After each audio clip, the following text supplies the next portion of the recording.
Cześć wszystkim, witamy was w 11 odcinku z komputerowej gratki z Zeną Drexon. Cześć. Dzisiaj ja oraz on oraz...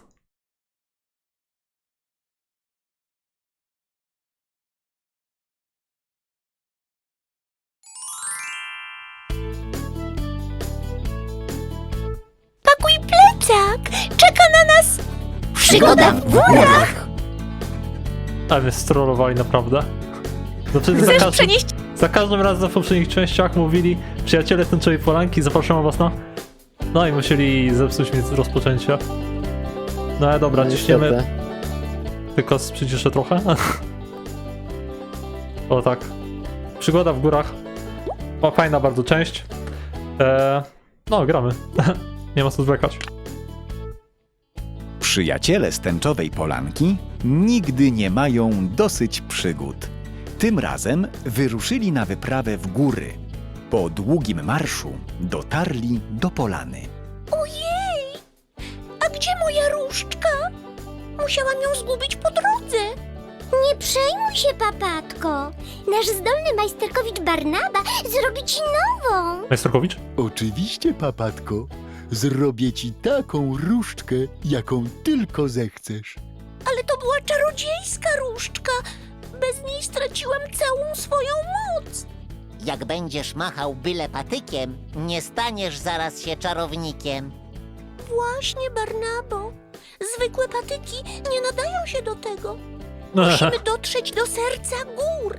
Serce Tylko ciemności. tam mogę odzyskać swoją moc. Znowu wspinać się na te góry? No ale czego nie robi się dla przyjaciół? Znowu? Do zrobienia nowej różdżki będą potrzebne magiczne składniki. Zdobędziesz je na górskim szlaku z Filipem, w lesie z Barnabą, w bacówce z Tosią i razem ze mną w schronisku. Klikając na owieczkę weźmiesz udział w wyścigu. To jest fajne. Klikając na księgę możesz posłuchać bajki. Klikając na czarodziejską mapę dowiesz się, ile już masz zdobytych magicznych składników. Włączając radio Dobra, to usłyszysz już wiemy. wesołą piosenkę. Nie wiem, czy może trochę nie podgłośnić muzyki, szczerze? No, chyba będzie ok. Tyle będzie chyba git. Ty tą papatkę naprawili zupełnie, bo już w mikserze się nie psuje audio. W końcu. Dobra. Nie wiem jak ty myślisz, ale boję się składnika do różdżki od Filipa w lesie. Moglibyśmy zdobywać teraz, wiadomo, te składniki po kolei, ale wiesz, wydaje mi się, że moglibyśmy tak naprawdę zacząć od tej owcy.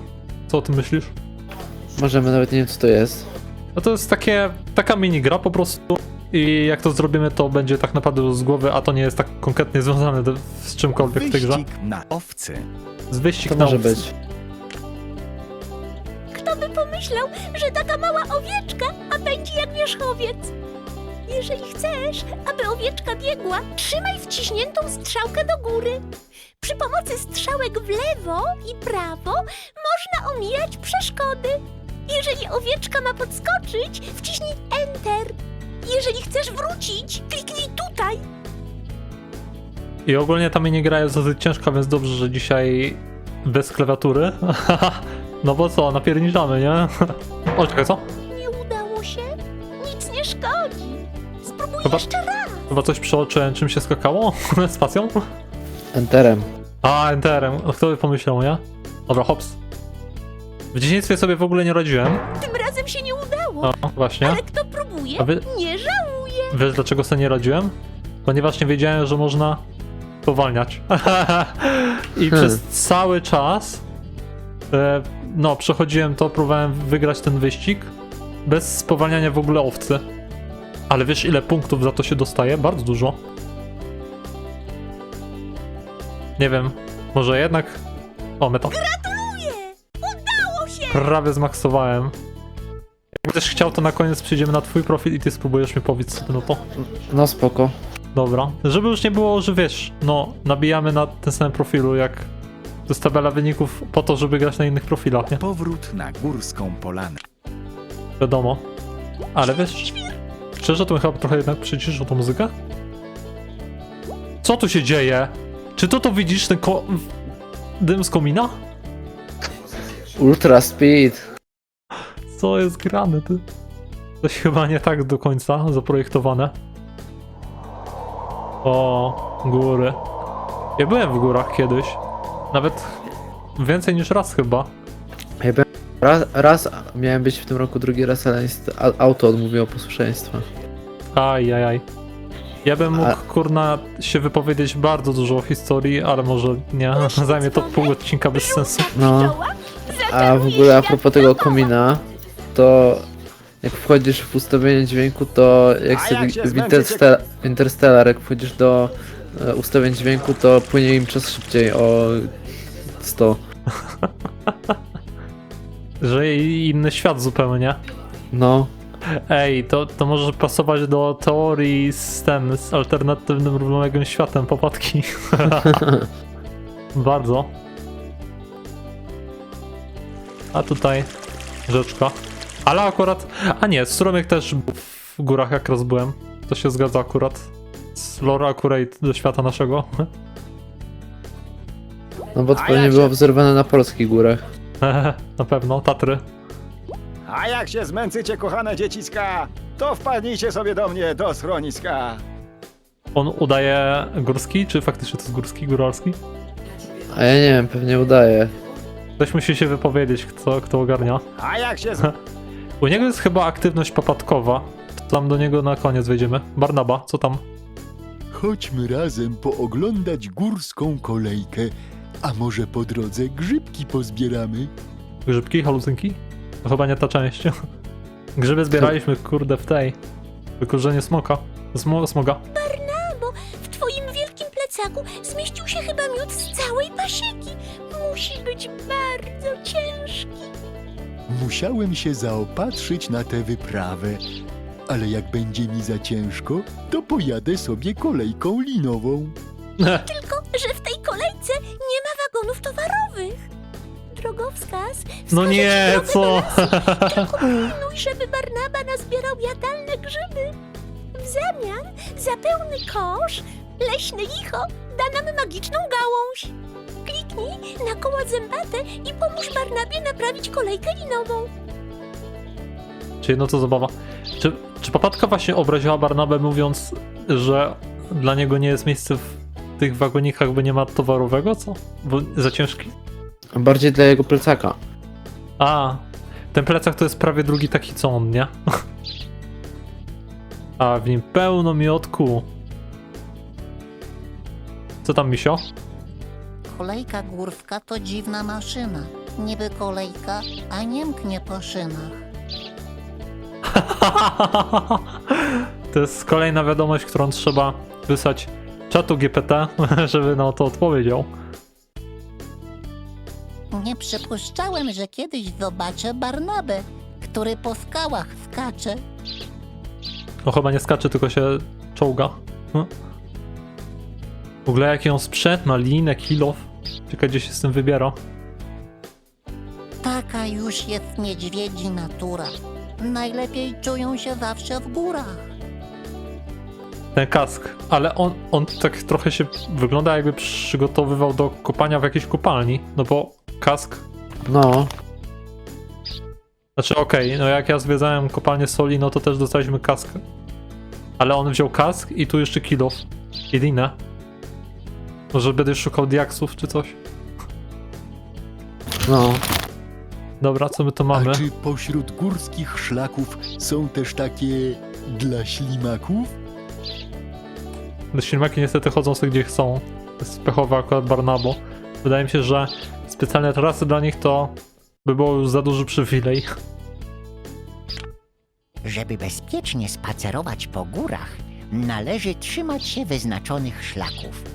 Szlaki górskie to drogi oznaczone specjalnymi kolorowymi znakami. Schodzenie ze szlaku jest zabronione i bardzo niebezpieczne. Opuszczając wyznaczony szlak, możemy zabłądzić albo spaść ze skały. Wędrując na szlaku, musimy też pamiętać o tym, aby zachowywać się cicho, żeby nie wywołać lawiny i nie przeszkadzać żyjącym w górach zwierzętom. Tam coś jest z tyłu było. Piesze szlaki górskie oznaczone są białymi prostokątami ze środkowym pasem w różnych kolorach. Ale dlaczego? Że im czarniejszy kolor, tym trudniejsza trasa? No to jest coś tam, im któryś tam kolor, tym trudniejsza trasa, ale w ogóle niby zejdziesz ze szlaku, to się zgubisz. Tymczasem Google Maps z funkcją pobierania map. Tymczasem jeszcze jedna rzecz, jak ja byłem w górach akurat, no to chodziliśmy nawet sporo, ale nie widziałem żadnych znaków takich. Może nie zwróciłem uwagi, ale nie widziałem szczerze. Może No. nie chodziliśmy tak faktycznie w Mogłeś górach, to nie zauważyć. tylko chodziliśmy normalną ścieżką taką. Nie wiem, albo były udawane góry po prostu. Bo my byliśmy w takiej kotlinie w sumie. Co jest tam koło Krakowa na południu. No, czekaj, jak się... Kurde pieczone, jak to się nazywa? Mapy. Zobaczmy. Bo ja chcę sobie przypomnieć tą nazwę, nie? Jak to się nazywało? Zakopane, no. W Zakopanych jest taki fajny szlak, który... bo niby są tam góry, ale tak w zasadzie to jest tam taka dolina praktycznie. I tam się fajnie chodzi w dolince. Polecam w sumie. Dobra, co się dowiemy o kolejce, która nie jeździ na torach? Górskie kolejki są właśnie po to, żeby na górę nie iść piechotą. No, prawdziwe, Barnowo. Chociaż śmieszne, Ale- jak ty to mówisz. A w Zakopanem na tą. Na Gubałówkę chyba, tak? To jest ta najniższa góra, ta najpopularniejsza. To tam jest kolejka szynowa. Kolejka szynowa? Okej. No. Jest tak ustawiona pod skosem dwupiętrowo, tak jakby. Tam, gdzie ja miałem okazję zobaczyć jakąkolwiek kolejkę w góry, no to jednak... No to jednak była taka linowa, ale... widziałem też takie, które były bardziej dla zabawy, do zjeżdżania. Ale dobra, no to już co innego zupełnie, niby. No ciekawe. Dla tych, których męczy wspinaczka, wymyślono górskie kolejki linowe. Są to wagoniki, które zawieszone na mocnych linach dowożą pasażerów na szczyt góry. Kolejka górska nie potrzebuje lokomotywy, ale wsiadając do niej trzeba najpierw kupić bilet. Zupełnie jak w prawdziwym pociągu. Ja przepraszam, dlaczego ktoś tam wpuścił gryzie wąsa do jednego wagoniku z jakimiś dzieciakami? To jest bardzo zła decyzja, nie? Może lepiej, żeby tego nie robić, wiecie? Czy ja mogę go zmusić, żeby powtórzył? Dla tych, których Dobra, spoko, wiemy już wszystko. Górskie kolejki. Czy nie wiemy wszystkiego? Nie no, wiemy wszystkiego, tylko wyobraźcie sobie, że faktycznie mogą istnieć tacy ludzie, którzy lubią góry, ale nie lubią po górach chodzić i dlatego korzystają z tych kolejek. Nie wiem. Dla mnie to może- chyba lepsze takie faktyczne wchodzenie na te góry, bo wtedy po wejściu czujesz, że osiągnąłeś coś takiego fajnego. A może ktoś chce na przykład wjechać, żeby mieć lepsze widoki. Może Chcę dla widoku pooglądać tylko. co najwyżej. Dla zdjęć. Albo do Pokestopa, co jest na górze. Dobra, co coś ciekawego? Ten krzyż tak zwraca na siebie uwagę. O nasze bezpieczeństwo i zdrowie dba zawsze Górskie Pogotowie. Rusy gotowe? Jakiś góral, co pilnuje owiec w nosy? I nad ospki. bezpieczeństwem turystów w górach czuwa Górskie Ochotnicze Pogotowie Ratunkowe. Każdy, komu stanie się krzywda, może liczyć na jego pomoc. Ratownicy czuwają na swoich posterunkach przez całą dobę. W razie potrzeby ruszają na ratunek, wykorzystując helikoptery, samochody terenowe lub skutery śnieżne. A specjalnie wyszkolone psy pomagają im szukać ludzi zasypanych przez lawinę. Zastanawiam się, czy tak faktycznie naprawdę nie widziałem takiego właśnie helikoptera ratowniczego przy tym wejściu na ten szlak w Zakopanych. Bo to w sumie też miałoby sens, że one są tak raczej chyba bliżej wejścia, że jak ktoś chce coś jak najszybciej zgłosić, na przykład tuż po wyjściu ze szlaku, nie wiem. Ale coś mi się Nie. jakoś wzrokowo kojarzy. Co tam? Helikoptery raczej są w jakimś takim głównym. A, To są No. drogie rzeczy. no niby ta, no ale trzeba, żeby bezpieczeństwo było. A co jak ktoś chce zrobić krzywdę i ich nie uratują? To jest w ogóle ten jakiś widok takich z gór zupełnych śnieżnych. A nawet takich nie ma w Polsce. Ups. No nie ma. No tak trochę sfejkowali tutaj. No nie, no to nie może być na podstawie gór polskich. Ta popatka. Na To jakiś raczej inny. Alaska. Laska? Trzyma se? Alaska. A, Alaska, no tak. Nie wiem. Myślałem, że rzuci żart jakiś w stylu, że gościu niby ratownik, a musi chodzić z laską, żeby dotrzeć. Nie no. Ratownicy to porządni. Oni muszą mieć dużo siłki, żeby szybko dobiec. No, od helikoptera oczywiście, a nie, że od stanowiska gdzieś tam w górę. Ten plecak mnie tak intryguje, ale on tak stoi i jest do niczego. Tak szczerze, tak naprawdę. Nie ma z nim żadnej interakcji, dziwna. O, co tam w radiu mówią? Uwaga, uwaga, może spaść lawina. Dzisiaj nie chodź w góry, lepiej idź do kina. Może spaść lawina, no zawsze może. Super news. Ale to takie były chyba też w tym muszurkowym sercu, takim coś mi się kojarzy. No było radyjko. Bo ta papatka, którą teraz nagrywamy, to jest chyba w największym odstępie od poprzedniej Dzwonek? możliwym, bo chyba aż 3 miesiące. Niby między pierwszą a drugą papatką też było 3 miesiące, ale jakoś tak nagraliśmy jedno pod koniec jednego miesiąca i drugą na początku. Rekordowy odstęp. Dobra, zróbmy tą aktywność, czy... A Barnaba coś mówi jeszcze ciekawego? Mam na odchudzanie sposób znakomity. Wchodzenie na szczyty. O, a jednak ma jakieś ambicje. Może będą z niego jeszcze misie jakieś fajne, porządne. Też bym tak chciał zostać górskim ratownikiem. Ratowałbym wszystkich miodem i piernikiem. O Jezu. Po złotym gryziwąs raczej by nie chciał na miód siadać ratować. To by go raczej odstraszyło. No wiesz, bo był w złocie, nie? Takim No. miodowym. Żeby się wspinać po górskiej ścianie, Dobra. Nie, czekaj. No dobra, powiedz to. też bym tak Mam na odchudzanie, żeby się wspinać po górskiej ścianie, trzeba zjeść przed tym dobre śniadanie. A, no jasne. Ja muszę zacząć jeść znowu śniadania. Bo kurde, odpuściłem sobie przez ostatnie dni, bo chciałem dopiąć to spolszczenie jak najszybciej jak to możliwe. I się źle trochę podziało z organizmem, ale no dobra, nieważne. Jedzcie śniadania, nie tylko przed jakimiś górskimi wyprawami.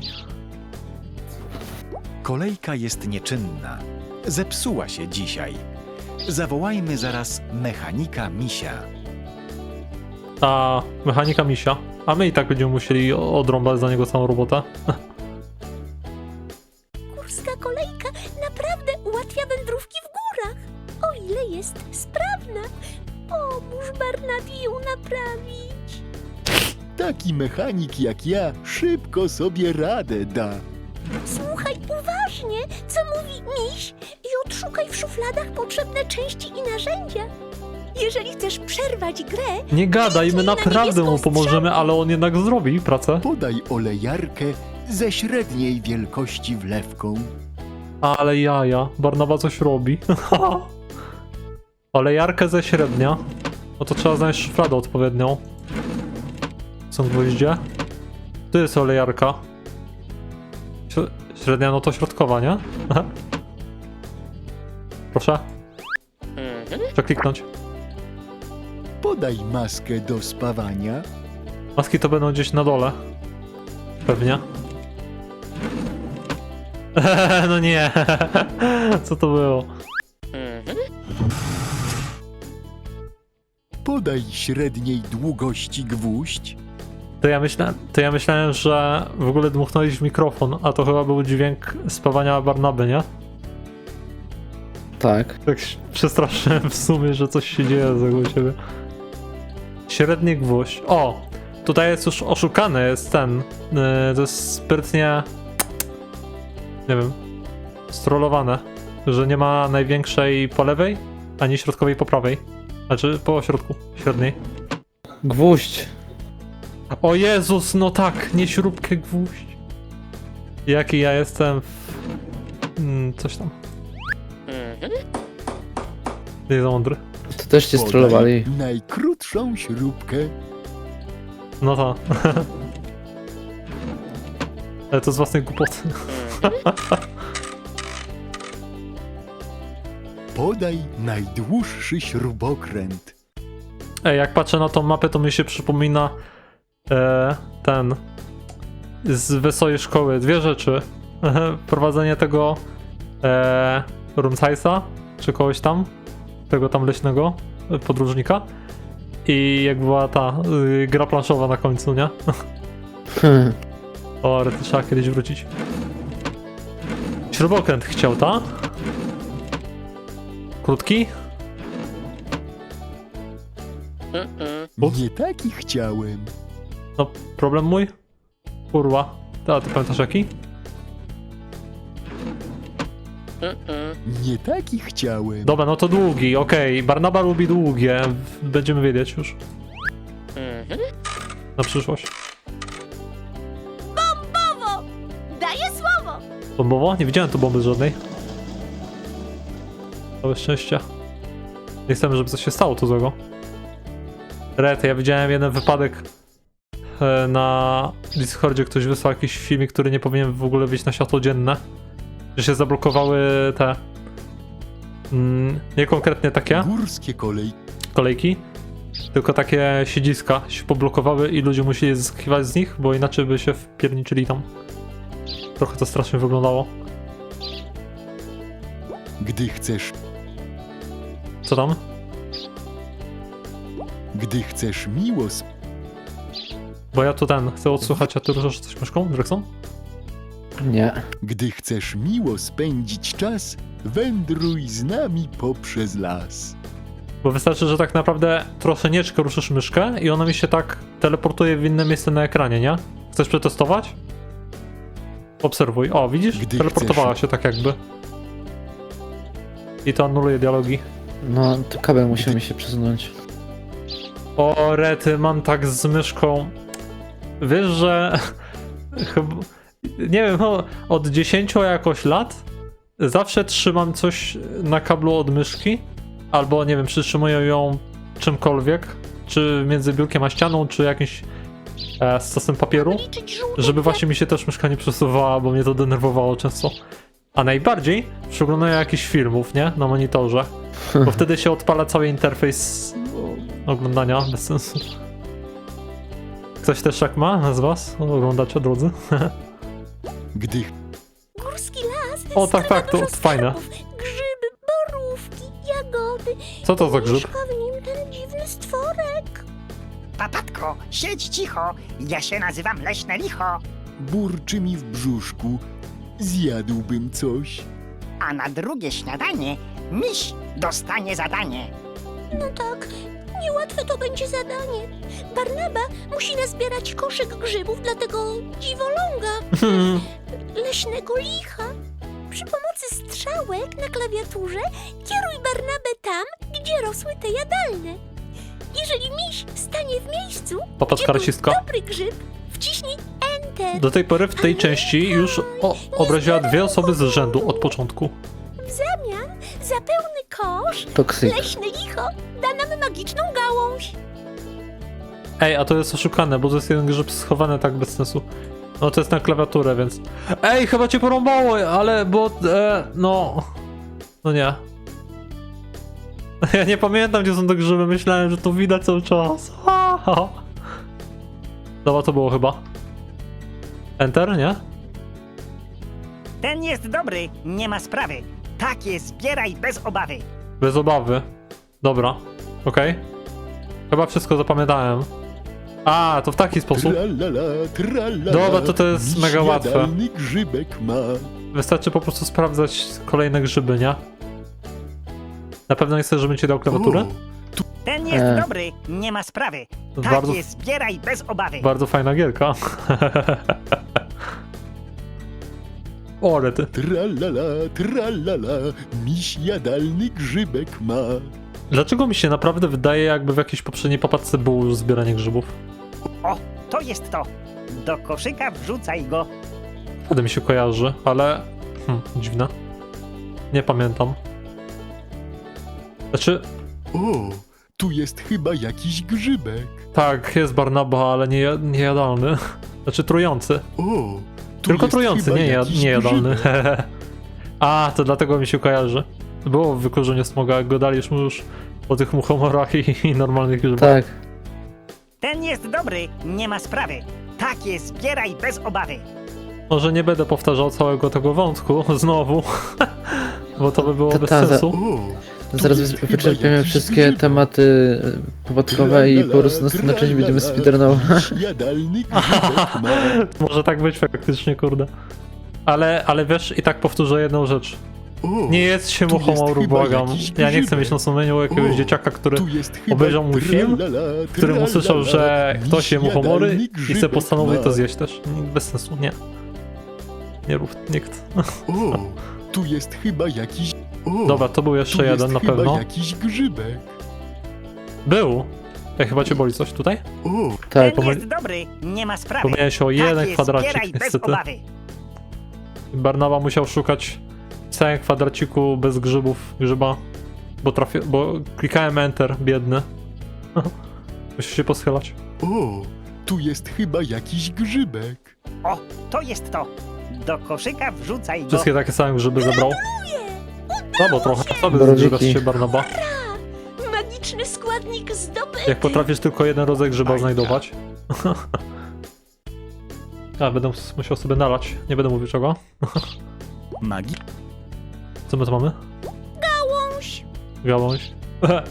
Okej, musieliśmy zebrać cały koszyk grzyba, żeby zebrać gałąź. Super, super.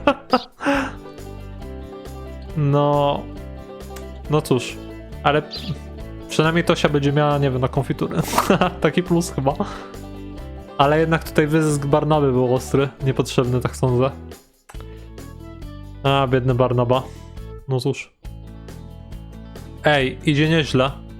W mniej niż pół godziny ogarnęliśmy Barnabę. No, zwykle to z Barnabé robiliśmy w około godziny i na resztę speedrun był. Dobra, Filip. Wyruszajmy górskim szlakiem na spotkanie z leśnym lichem i świstakiem. No bo mówiłem, że ta część jest taka trochę mniej w informacjach zaopatrzona. Bo już myślą, że już są na tyle dorośli ich słuchacze, że da radę. A no, powrót. pewnie ta. Ej, wiesz co? Ja mam lepszy pomysł niż słuchanie na siłę tych dialogów. Jeżeli zaczniesz coś mówić, to ja po prostu będę to albo anulował, albo cofał i po prostu wyjdziemy drugi raz. No jakie to banalne, nie? Spoko. Jezu. Ale banalne. Dobra, przerwa chwila. Ojej, Filipie, nie wiedziałam, że w górach mieszka tyle zwierząt.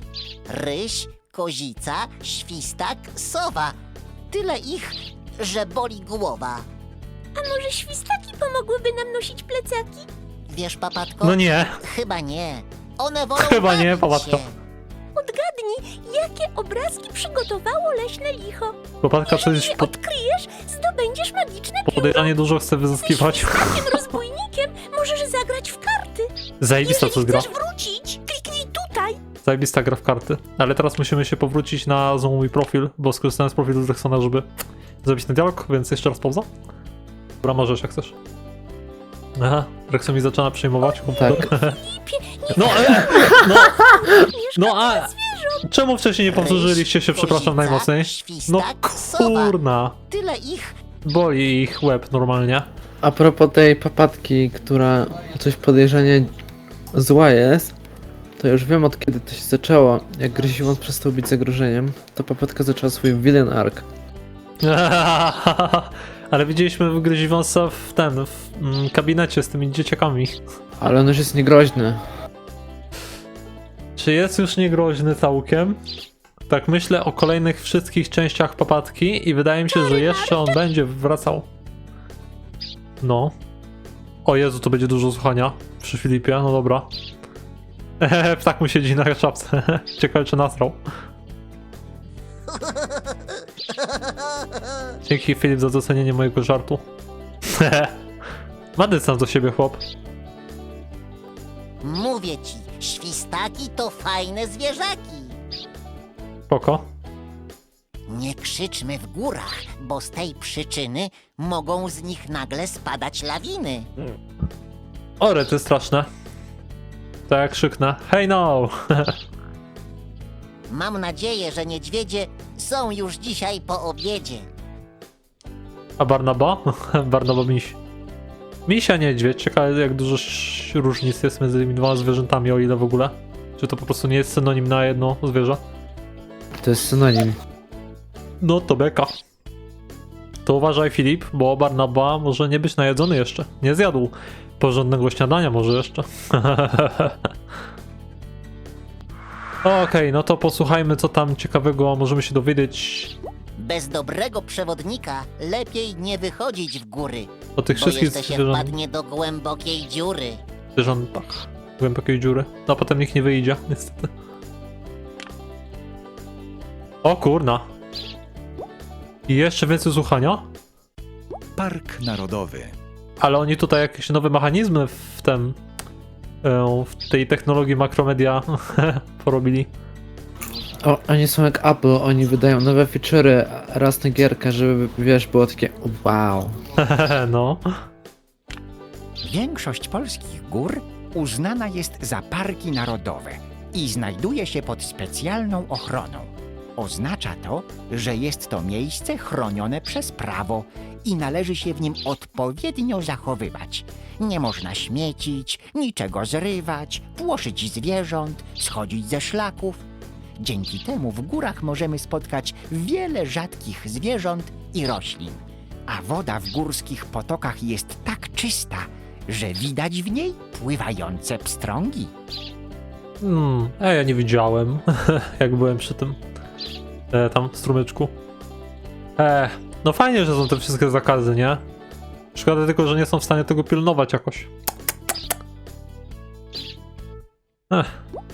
Ale nie mówię tego z własnego doświadczenia. Tylko, no, po prostu ogólnie wiadomo, nie? Lawiny. Snowboard. Lawiny, a na obrazku co? Chłop sobie jeździ na snowboardzie. Ten to dopiero ekstremalny. Najgroźniejsze w górach są lawiny, staczającego się po zboczach śniegu i skał. Lawinę potrafi wywołać najlżejszy nawet spadający kamień lub delikatny wstrząs. Dlatego w górach nie wolno głośno krzyczeć, by odbijający się od skał głos nie poruszył kamieni lub leżącego na szczytach śniegu. Czy ta gra próbuje zainsynuować, że ten facet nazywa się Lawina? No bo tak jakby nawet nie ma tutaj jakiegoś sensu w tym obrazku co do omawianego tematu. No bo wiesz, będzie jeździł szuru i zrobił ła i lawina. No, ale lawiny już nie pokazali. Dlaczego? Gra dla dzieci, żeby nie straszyć może? Za mały budżet. No, za mały budżet, no. Już nie zdążyli. Nie, ale akurat ja doceniam pracę kurna twórców. Co 2 miesiące byli w stanie tak całą gierkę narysować, no i tak dalej zrobić. Oni po prostu pewnie zanim w ogóle zaczęli, to już sobie stworzyli plan na każdą kolejną i już wiedzieli, co mniej więcej w każdej kolejnej ma być, więc nie mieli Wydaje z tym mi problemu. się, że przynajmniej na z 12 części mieli plan na początku. Ale kolejne wyglądają tak papatki, no trochę obrażam kolejne papatki, ale wydaje mi się, że potem już trochę lecieli na bieżąco prawie. Ups. No, potem to już lecieli, bo już po prostu myśleli, że skończy się to na sadze całej 12 gier, a polecieli więcej. Ale to zobaczycie z czasem, jak nagramy. Góry to nie tylko skały i porośnięte trawą hale. Można tutaj spotkać wiele pięknych roślin. Niektóre z nich znajdują się pod ochroną, tak jak na przykład szarotki, pierwiosnki czy zawilce. Chcesz poczuć ich zapach? To pakuj plecak i ruszaj w góry. Nie znam żadnego z tych kwiatów. I nie wiem, czy widziałem. Kurde, tam co ja chodziłem w górach, to prawie nie było chyba żadnych kwiatuszków nawet. Tylko takie trawa zwykła, jakieś krzoki. Lipa. Nie, ja się skupiłem na tym, że idę gdzieś. Ale może też dlatego, że to był taki w sumie okres w roku. Bo my tam poszliśmy w sumie z klasą w zimę. O, wiem. No tak, na vlogu szkolnym ja opowiem o tym. To będzie miało sens duży. Dobra. Odnośnik będzie w opisie. Jak nie zapomnę go dodać po kurna, nawet nie wiem ile. Technikum? Kurna, może za 2-3 tygodnie będzie dopiero. Może jeszcze później. Taka zapowiedź. Nie wiem. Czy w tym tygodniu, w którym wyślę ten film, już był vlog? Czy jestem na to zdecydowany, czy dopiero w kolejnym? Bo ja to wiem. Śledźcie kanał. Najwyższe szczyty w Polsce.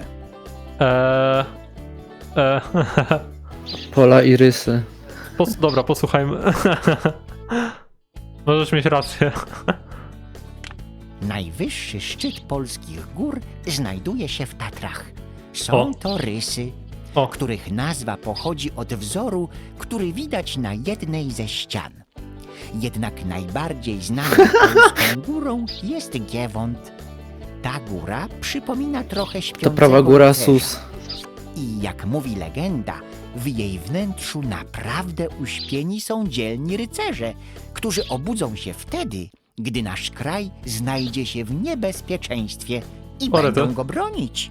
Ale już teraz się znajduje w niebezpieczeństwie, bo inflacja zapierdziela i PiS jest u władzy i w ogóle. No i gdzie są ci rycerze? Nie wychodzą. Nie wychodzą. Nie prawa góra Sus. Ona wygląda jak wulkan taki, który się obudzi zaraz. No mi się akurat z tym skojarzyło. Naprawdę. Sus. Dobra, jeszcze mi się skojarzyło, wiesz czym? Z GTA 5. Bo tam z tej góry Chiliad można w tym takim rowku zjechać i to jest śmieszne. Ty ja. A nie była jeszcze taka jedna góra, którą dzieliliśmy szczyt z Czechami i ona się nazywała jakoś po lasce jakiejś? Nie, bo my ze Słowacją chwilę za naszą granicą znajduje się najwyższy szczyt Tatr. Ale to już nie nasza część kraju. Jak się nazywa? Maria jakaś? Nie pamiętam, to już jakieś czeskie nazwy. Czy tam słowackie, przepraszam Słowaków, słowackie nazwy, to ja nie rozumiem. Mi się wydaje, po jakiejś kobiecie była nazwa. Jeziora górskie. O, jeziora górskie. Fajne są grafiki w Google, ale żeby zobaczyć już takie na własne oczy, w Polsce chyba ciężko trochę. No, tłum ludzi. Po ciężkiej wspinaczce tatarnicy mogą odpocząć sobie nad brzegiem Tatarnicy? górskiego jeziora. Czyli niby w Tatrach to Najbardziej jest. znane jeziora w naszych górach to Morskie Oko i Czarny Staw. No szapier. Morskie Naprawdę? Oko wygląda jak kawałek morza w samym sercu gór. A Czarny Ja tak chyba Staw pojadę kiedyś. zawdzięcza swoją nazwę cieniowi, który rzucają na niego okoliczne góry. Tylko nie Górskie jeździ. jeziora są bardzo głębokie, a woda jest w nich taka zimna, że nikt nie namówi mnie na kąpiel. Pojadę na rowerze Tylko i po drodze połapię Pokemony. Tak. Ale nie jedź nigdy na tych konikach biednych. Ale co? W jakich konikach? Tam są jakieś konie? Tak, na morskie oko jedą konie i nie używaj ich, bo one tragiczne warunki mają. A że jakiś Oto- sprzęt do pływania? Nie, koniami można wjechać taką bryczką. Nie, ja Ale nie te lubię konie bryczek mają z koniami. tragiczne warunki. Nie przepadam nawet. Ale dzięki za info, może komuś się przyda też. Ale muszę tu pojechać, kurna. W sensie, tam pojechać. Nie tu. Nie dostanę się do świata popadki jakimś cudem. Raczej nigdy. No chyba, że jakoś kiedyś. No nigdy nie wiadomo, niby. Ale fajnie by było zobaczyć coś takiego na własne oczy w sumie. Bo tam, gdzie my byliśmy z klasą, to akurat nie było żadnego jeziorka, więc lipa totalna. Znaczy, okej, no to były Tatry, więc w zasadzie było tam jezioro, ale my nie byliśmy obok niego, nie? O to chodzi. Dobra, Sowa. Sowa. O. Takie dźwięki robią sowy? Może niektóre, ale mi się wydaje, że chyba inne trochę. Sowy zawsze uważane były przez ludzi za mądre i tajemnicze zwierzęta. To ptaki nocy. W ciągu dnia śpią w swoich gniazdach, a po zmroku wyruszają na łowy. Mają doskonały wzrok i znakomicie radzą sobie w ciemnościach. Sowy są bardzo pożyteczne, bo polują na myszy. Ciekawe, co o tym sądzi Tosia? Ja nie mogę. Co jest, no nie. A sowy to są takie latające koty. No ale koty mogą polować też w dzień. A, Drexon. No możliwe, może masz rację. Ale takie nocne bardziej. No. No. Nie widziałem nigdy sowy na żywo, no chyba, że w zoo. No ale w zoo to wiadomo, no to każdy widzi. Chyba, że ktoś nie był. Ty nie wyobrażasz sobie, że ktoś mógł nie być nigdy w zoo, nie? Bo to jest taka atrakcja dla kogoś w każdym wieku praktycznie. Co nie? No. To jest straszne, by musiało mieć ktoś warunki, żeby nie pójść nigdy. Chociaż ja z klasą nie byłem nigdy w zoo, więc no jakby mnie rodzice nie zabrali, to bym mógł do dzisiaj nie pójść. W zasadzie. My byliśmy, ale w jakimś takim light version. Bo to w środku miasta było. No wiesz, za zoo, to, no to często w środku miasta. Nie, ale nie, właściwie jakby się inaczej moje życie potoczyło i faktycznie tam rodzic mnie by nie zabrał. O, miotła przyleciała, ale jaja. Do zoo. No to nie wiem, wydaje mi się, no bo jak w Łodzi powstało to orientarium, wydaje mi się, że nawet mimo jego ceny, gdybym nigdy wcześniej naprawdę nie był w zoo, to mógłbym się skusić, żeby prywatnie pójść. Ten pierwszy raz w życiu, gdyby był pierwszy, nie? Tak z tej okazji właśnie. No. Ale to już wakacje takie. Bez sensu trochę. Ale to jest fajne, jak ktoś nie był jakimś cudem, no to może pójść na przykład do Wrocławia albo do Łodzi. Chyba dwa takie najciekawsze zoo w Polsce. Muflo. Jak się odmienia zoo w liczbie mnogiej?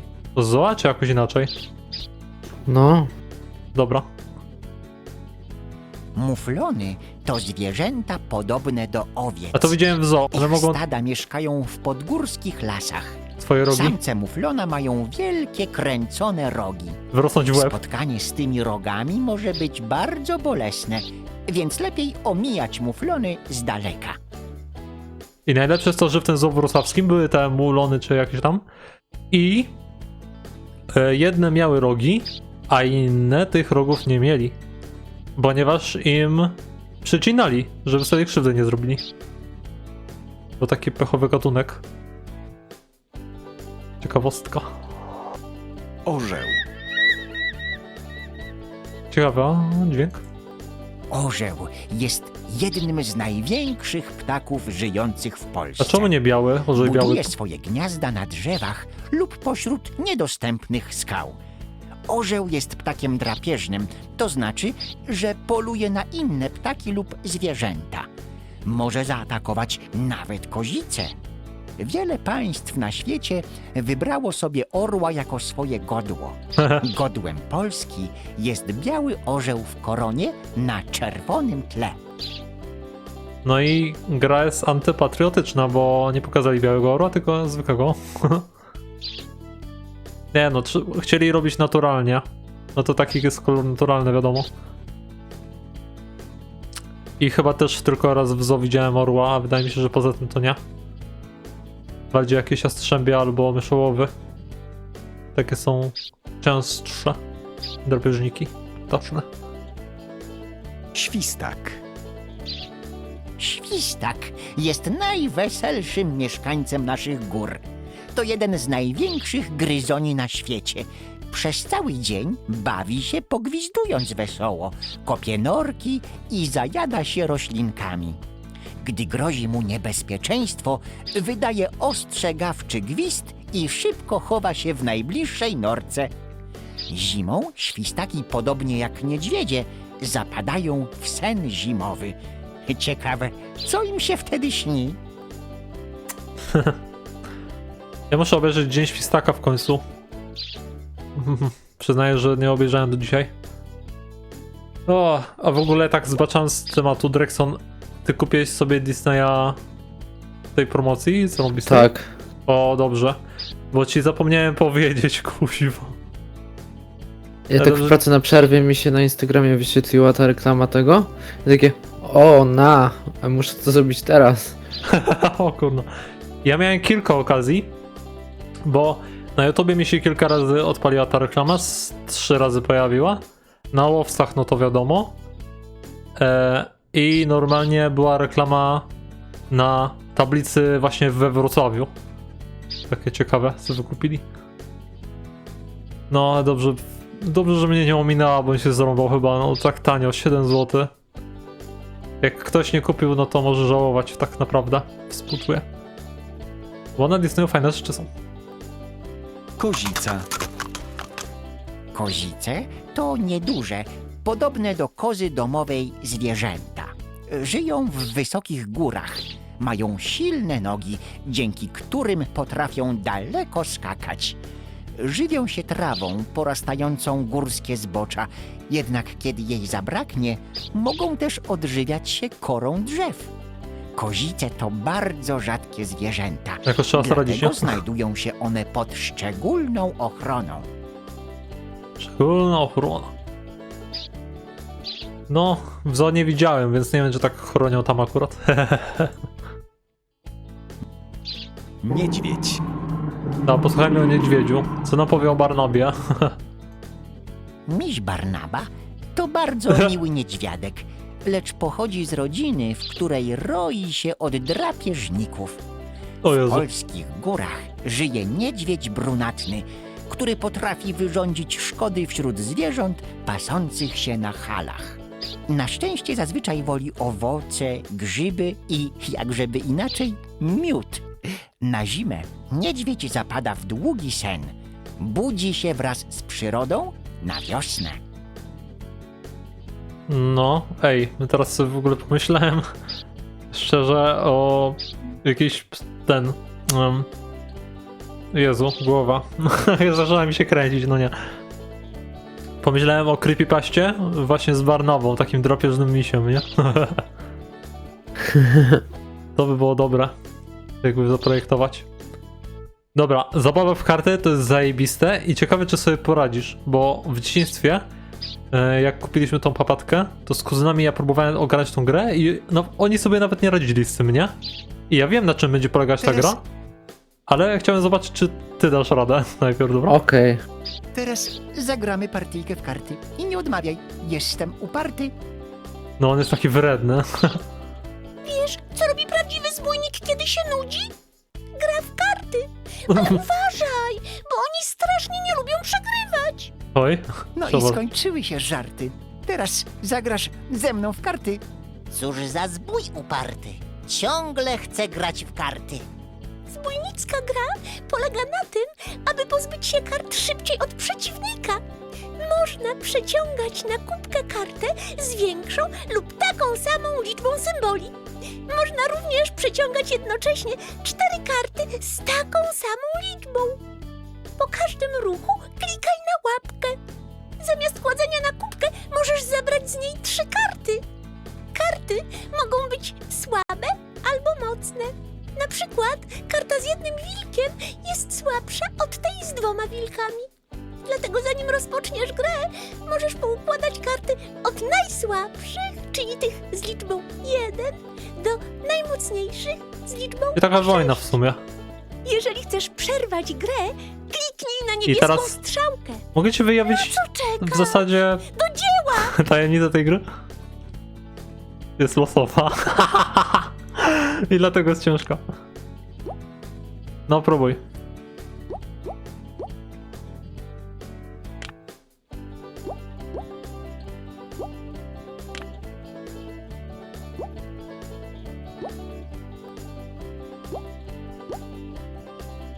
No i co teraz ciekawe?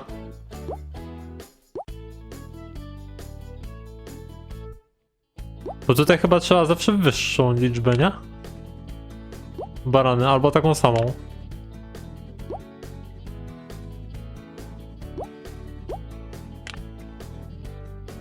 I co teraz? I co teraz? Ups. Nie ma szóstki. Ta karta jest za słaba. To słaba karta. Myślisz, że mocniejszą jakąś? Piątka jest niby najmocniejsza. No ale... Czej, bo tu się jakoś stakowało te karty, mówiła papatka. Co? No to, ale może z owce z owcami jak już. Może, Ta karta jest za słaba. może nie stakowały wcale. Nie da rady wywalić. Można kliknąć na papatkę, to ona powtórzy w sumie.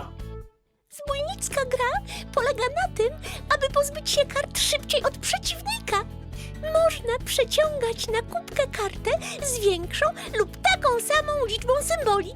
Można również przeciągać jednocześnie 4 karty z taką samą liczbą. Po każdym ruchu Aha, klikaj na łapkę. 4 karty z taką samą. Możesz zabrać z niej 3 karty. Karty mogą być słabe albo 3 karty? mocne. Na przykład karta z jednym wilkiem jest słabsza od tej z 2 wilkami. Może trzeba po prostu kliknąć na nie naraz? O. To czekaj, ja spróbuję.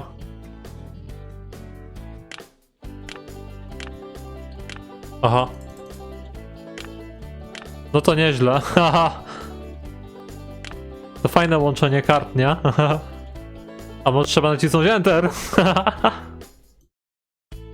Nie, coś nie działa chyba.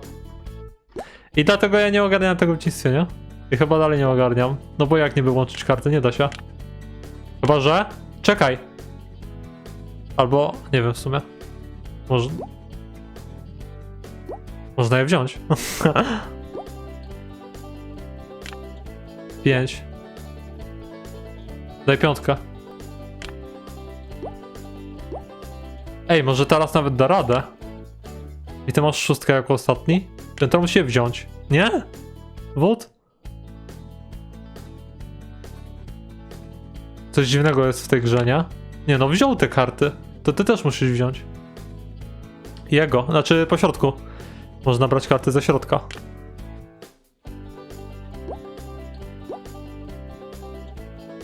Mogę się 5 pozbyć tak naprawdę.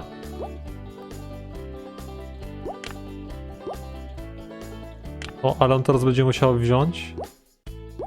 Kurde, ale że też trzeba ten sam numer, nie? Albo wyższy i koniec. I nie ma szans. Chyba, że przyciągniesz 2 piątki. Jeżeli da radę. Ale jak łączyć karty, nie? To jest zagadka. Trudna w dodatku.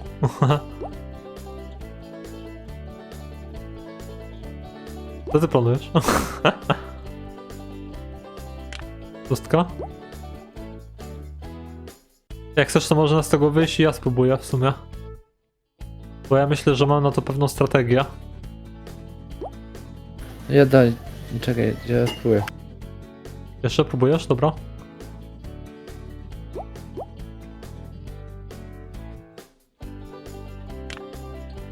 A nie jakby... przegrać to. Ciekawe, czy dałoby się to Chłop wygrać się jeszcze... zgliczował. No jakby można było te karty liczyć, nie? Znaczy łączyć tylko. To by było super. Pustka. Na, bro. Przerwij. Aha, dobra, ja spróbuję. Wiesz, co robi prawdziwy Tylko jak łączyć te karty, to jest pytanie, ale nie wiem, potem się przekonam. 1, proszę bardzo. Okej, no to w takim razie 2, mam 1 tylko. I 6 już walną, nie? Mogę połączyć.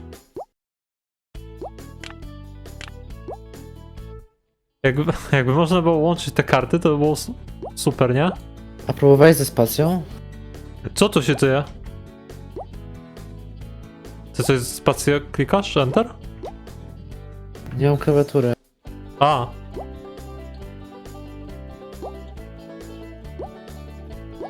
Nie, spacja nic nie daje. Dobra, elo. Jakoś to będzie.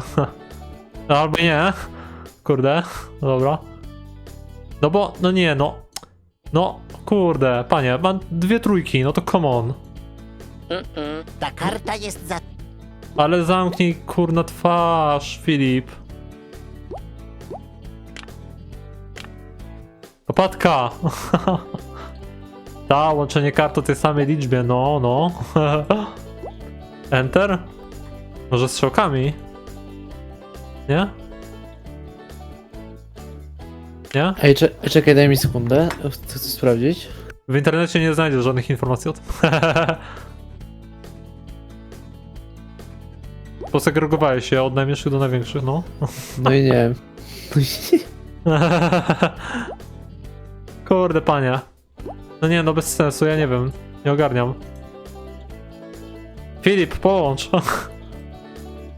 Dasz radę. A może musi być ten sam rysunek jeszcze nawet. Ale to bez sensu. Dobra, biorę te karty. Trudno. Może jakimś randomowym się uda i tak. No i ciul. 3 i 3. No kurna. Wow, nie? Bierz tą kartę i żryj. Nie? Filip? Pomóż. Ja cię kręcę. Enter. Jak 2 razy kliknę, to też nic, nie? Nie, to bez sensu. Ty nie masz klawiatury, więc nawet nie kombinuj z klawiaturą. No, nie no, trzeba na losowość, trzeba na losowość. Daj! Sprzedawca jaj, oddawaj myszkę. Nie połączysz ich chyba. Trzeba to wziąć. Dobra, 2. Kabel ci się przesuwa chyba, jeżeli dobrze już rozumiem. Mam 5. Mam 6. I have a pen. Dobra, to muszę wziąć. 6, dobra, proszę. Kurwa. No i tak można zagrać w nieskończoność, nie? Tak naprawdę. Będą to 6 tak cały czas. Koła Macieju.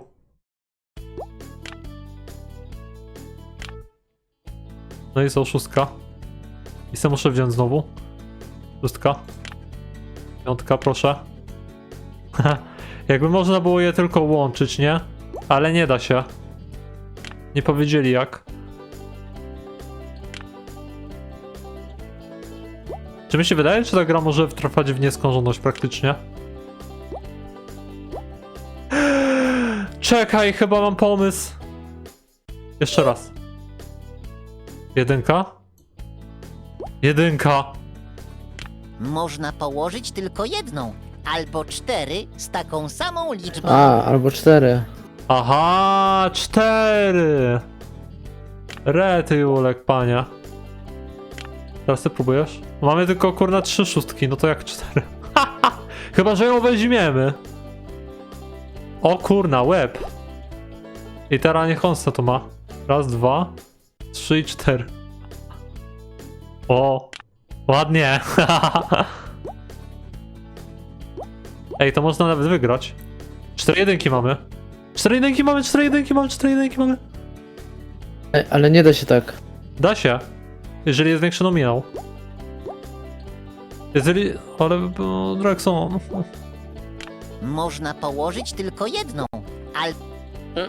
Ta karta... Ale... Aha. Czyli nie da się Mówię nawet ci. połączyć wód? Co za głupota w ogóle. Totalna.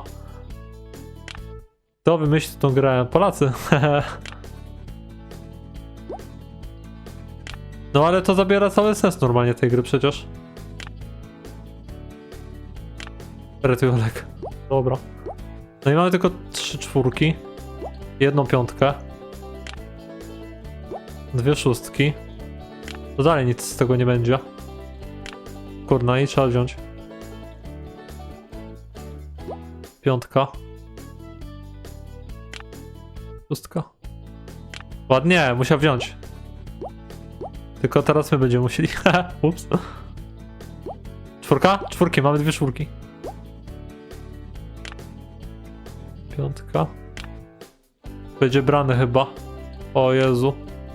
I to sporo będzie brane. No. Ale i tak się teraz to zamienia w takie koło Macieju uprawia. Że tasujemy między sobą parę kart bez końca praktycznie. Czy mi się dobrze wydaje? Dobrze mi się wydaje. Trzeba było na początku... A dobra, na początku nie mieliśmy jedynek. Bo to trzeba sprytnie chyba, wiesz? Trzeba to sprytnie zacząć po prostu z zabieraniem kart po prostu z tego pola, nie? Powoli. O. Niestety. Nie, to już nie ma sensu chyba, gościu. Czekaj, daj mi spróbować. Ale to...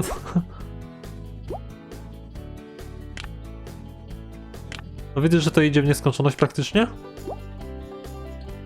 To się już nie da tego. Nic z tym zrobić. No zupełnie nic.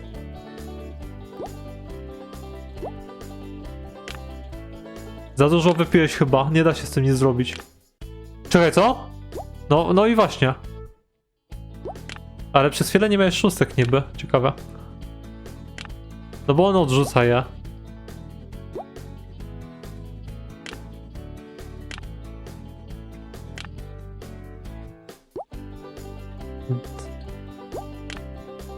Jesteś absolutnie pewien, że to nie idzie w nieskończoność? Bo mi się wydaje, że chyba idzie w nieskończoność, tylko po prostu zmienia się obrazek w talii i tyle. I koniec. Chyba, że... Czekaj, nie, inaczej, ma pomysł. Daj mu te szóstki, a potem weź 2 szóstki jego. O, i traje weź. Nie, weź te szóstki. Ta karta jest... Teraz daj 4, no. Po 5. Kurde, musisz oddać 6. Tak, bardzo dobrze. Teraz daj mu 5, 5 walnij mu. I teraz daj 4 szóstki. I niech się wysra. Tylko, że zostały nam same jedynki, tego się już nie da pozbyć, nie? Trzeba by chyba... Wiesz co by trzeba było chyba? Od samego początku cisnąć tymi najsłabszymi kartami. Bo z nimi się już nie da nic zrobić. Byś musiał zabrać chyba wszystko z tej talii i po prostu dać same szóstki. Ale tak to... nie wiem.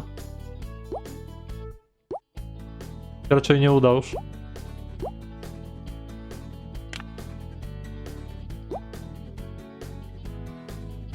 No nie no.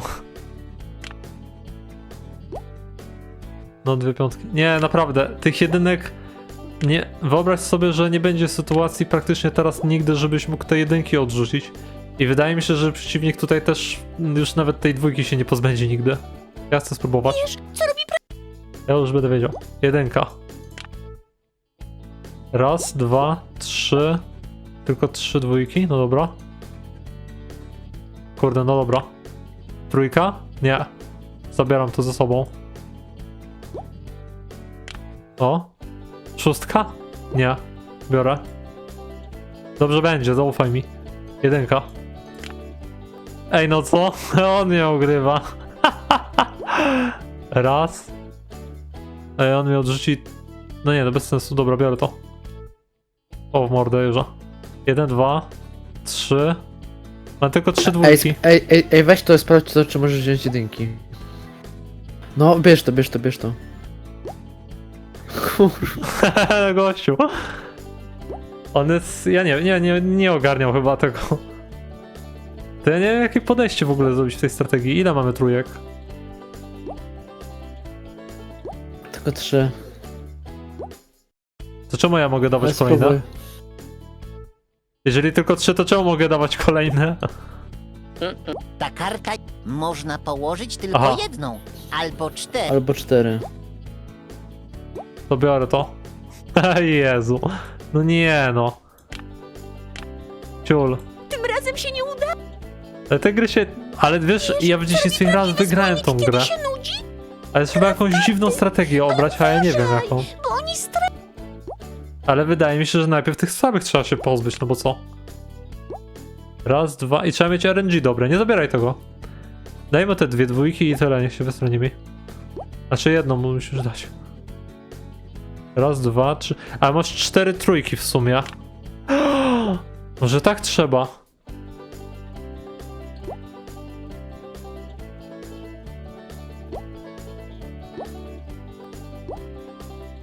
Że trzeba dawać po prostu, kiedy tylko ma się okazję 4 te same karty. Spędzimy tu zaraz cały odcinek.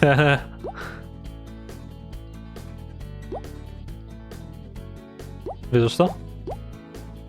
No i muszę dać 2. Albo 3, no. A, 4 trójki, no. Bardzo dobrze.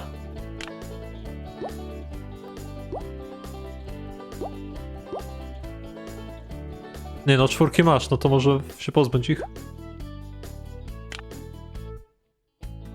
O. 6. No i masz jeszcze... Nie bierz tego... O kurna, coś tu zrobił. Znaczy nie wiem, możesz się teraz pozbyć 6, nie? Czy to było zaplanowane przez ciebie? Czy tak przypadkiem to wyszło, ty? Ja i tak się nie będziesz w stanie chyba pozbyć, kurna, tych jedynek już. Nie ma szans. Ja jeszcze raz, ja teraz spróbuję. I zróbmy tak, 1. 1. No i 6. Raz, ja sobie wezmę to. Może, czy nie brać tego? Nie będę tego brał. No teraz musiałem to wziąć. 2. Tak, wiem, 2, ale wydaje mi się, że tutaj jest losowość. Trzeba po prostu mieć dobrą losowość, żeby to wygrać i koniec. Bo on daje randomową kartę po prostu, nie? I to nie ma sensu. Raz, 2. Tylko 3 piątki mam. On ma ile piątek? 6. Dobra, żurej. Heh. Dobra. Dobra. Jezus Maria. No nie no.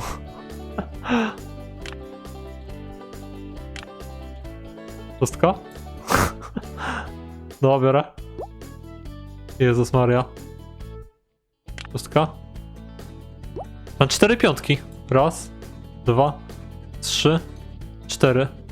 Cyk. Nie ma tylko 2 szóstki niestety. Więc muszę to... Proszę? No nie. Jak się teraz mam pozbyć tej 3 niby? Nie da się. Czekaj, gdzie są 3? Tutaj? Dobra. Będzie dobrze. 2.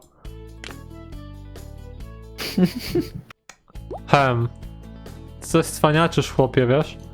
Biorę to. Będzie dobrze. 1. 2. I teraz mam 1 trójkę. Raz, 2, 3. Mam 4 czwórki. Proszę, raz, 2, 3, 4. Proszę bardzo. Masz 4 piątki, 4 szóstki. Ej, faktycznie, ty, to będzie już wygrana. Raz, 2, 3, 4. Proszę bardzo. Raz, 2, 3, 4. Get wrecked. Wspaniale! Jestem z ciebie dumna! Właśnie, naryliśmy z taką, wygraliśmy to i dotarliśmy do skarbu, który nic nam nie dał. O rety, no ale losowość, bardzo losowa ta gra jest, kurde. Ile nam to zajęło? Chyba 20 minut a mi nie gra jedna. No. Ups. Zajrzyj pod te kwadraciki. Jaki zwierz tam siedzi, dziki? Ale i tak fajna. Oho! Leśne licho przygotowało dla nas zadanie! Zaraz, momencik. Znowu zadanie? A ja myślałem, że zjemy śniadanie. Ależ Filipie, 3 śniadanie? Coś mi się wydaje, że nie chcesz dźwigać go w plecaku. leśne licho ukryło obrazek. Odsłaniaj go wciskając klawisze z cyframi na klawiaturze. Kiedy odgadniesz, jakie zwierzę jest na obrazku, kliknij na kartkę z jego nazwą. Możesz odsłonić tylko tyle kwadratów, ile masz gwiazdek. Jeżeli je odkryjesz, zdobędziesz magiczne pióro. Podobno wesołe z nich bardzo chłopaki i ciągle gwiżdżą. Jakie to zwierzaki? Wesołe chłopaki gwizdą, ale to jest... Ale to świstak, no to... A nie ma tu tego słowa. Dzik. Wód? Ma klikać literki po kolei? O co tu chodzi? Jezu, chyba... Czy ty w ogóle wysłuchałeś? Masz wszystkie te cyfry, które tam piszą i odsłoni ci się zwierzę. Sudoku. Na klawiaturze. Sudoku. No to 1, 1, 2. 2, 3, Ale to nie jest świstak przecież gwiżdżący. Kliknij zając. Dobra. Zając. Ej, zmarnowałem teraz... No nie, teraz... No to po cholerę ta zagadka mi zmyliła wszystko, nie? Dobra, klikam 1, a to spróbuję zgadnąć. 1, To jest chyba czekaj. Daj mi 2. No dobrze. Ale wiesz, wydaje mi się, że to... Dobra, 2. 2, Nie trzeba klikać po kolei, jestem głupi. Dzięcioł. Muflon. o nie, Kozica. zastanów się. Środkowy przycisk, 5. 5, Niedźwiedź. Ale jesteśmy kozaki, ja pierdzielę. 5 to znowu. 5, To będzie sowa, nie. Orzeł. Elo, łatwo. 3. 3, Borsuk. Esa. 6. 6, Ryś. To mi przypomina trochę turnieje w telewizji, 9. gdzie trzeba się dodzwonić, nie? Jak odsłaniam po kolei. Ej, co to ma być? o nie, To nie jest kozica. zastanów się. O To nie nie, jest zdjęcie, czemu mi robisz? To moje punkty, moja minigra. spróbuj jeszcze raz. Mamy czas. To jest... To było... 8, No i skończą mi się te... Skończą mi się gwiazdki, będzie do dupy punktacja. Bez sensu. 4, Ale takie chciałem wyrąbać, punkciki. Zimorodek. Nawet nie wiem, że to on.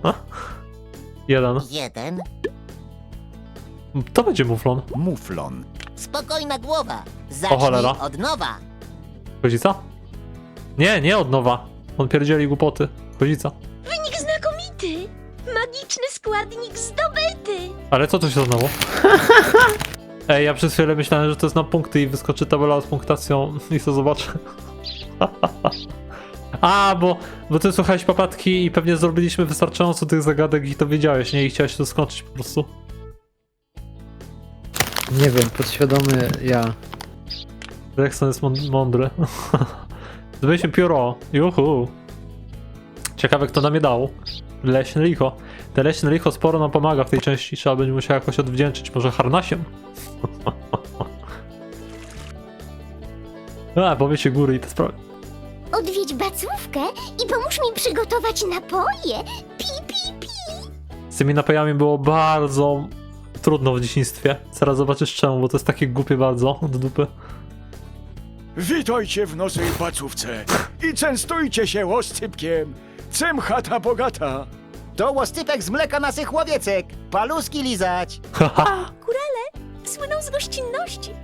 Zapraszają do stołu każdego gościa. On się powoli w tego Ale pachnie ten oscypek. Aż mi burczy w brzuszku. barana zamienia. Tak, tak. Zapach oscypka jest wspaniały. A do tego świeże górskie powietrze. No i nie kołysze, tak jak na statku. Jak halny porządnie dmuchnie, to tyz potrafi zakołysać chałupą. A Tosia od czasu swoich przygód na morzu nie cierpi kołysania. To ja pędzę zobaczyć, jaka ma być pogoda. Wracaj, Tosiu. Dziś halny nie podmucha, bo mnie w kościach nie łupie. Kliknij na Nie wiem, co i mówi. przygotuj napoje dla górali. Wykonaj to zadanie, magiczny krzemień. Jeżeli chcesz pomóc góralom zapędzić owce do zagród, kliknij na barana. Fajna minigra. Jeżeli chcesz wrócić, kliknij tutaj. Dobra, wiadomo. No co, no ciekawostki. Co to robisz, to się ciekawego? Uważaj na orły, bo mogą cię zjeść. I sowy. Mam nadzieję, że w naszym stadzie nie ma wilka w owczej skórze, Pipi.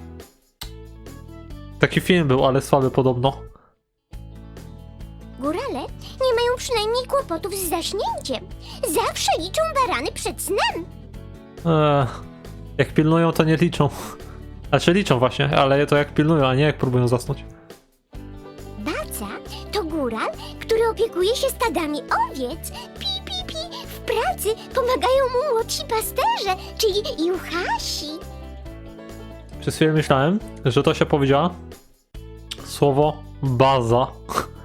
I że za chwilę zacznie tłumaczyć słowo roku młodzieżowy. O, rety. Co jest z tym moją głową? Górale nie mają przynajmniej kłopotów z zaśnięciem. Zawsze liczą A dobra, ona się zapędza. Już się powtarza. Już nie ogarnąłem, sorry. Dobrze, że mam tego psa.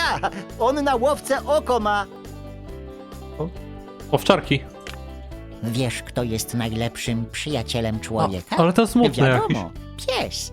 Psy, które razem z góralami pilnują owiec pasących się na hali, nazywane są owczarkami. Są bardzo mądre i odważne. Pilnują, aby małe owieczki nie oddalały się od stada, a w razie potrzeby bronią ich przed wilkami. Niektóre psy, takie jak na przykład owczarek podhalański, są nawet bardzo podobne do owiec. Tak samo białe i kudłate, ale one chyba nie lubią jeść trawy. Ej, ale te owce są straszne, kurna, trochę. One mają taki pikselik białego na tych oczach. Trochę. Jak ja byłem w górach, to nie widziałem owczarków. Niestety. Może nie istnieją wcale już. Nie no, może są, ale nie widziałem. Góralskie stroje. Dawniej O mieszkańców Jezu. różnych regionów naszego kraju można było rozpoznać po strojach. Ze wszystkich ludowych strojów najbardziej podobają mi się góralskie z naszego Podhala. Te kolorowe cuchy i portki są naprawdę bardzo piękne. Do tego ciupaga i kapelusz z piórkiem i już można ruszać na halę, wypasać owce. No, fajne stroje. Ale ten chłop, co my go akurat go spotkaliśmy na tej wycieczce w góry, chyba nie miał takiego stroju typowo góralskiego. A przynajmniej czapki nie miał, bo był łysy z tego co kojarzę. A ty widziałeś górala w swoim naturalnym stroju? Na żywo nie. No właśnie. Rzadkie są, jak Pokemony. Tyle mam z tymi łowcami pracy. Jakiś pomocnik przyda się, bacy. Ojej! Ona się nie powtórzy, prawda? Ojej! Powtórzy się tym razem, o dobra. Bo nie chciałem tu jeszcze w sumie. Chciałem tu jeszcze posłuchać, nie? Juchas najlepszy jest do tej pracy, no oczywiście nie licząc bacy. Pikne są góry, pikne doliny, a najpikniejsze góralskie dziewczyny.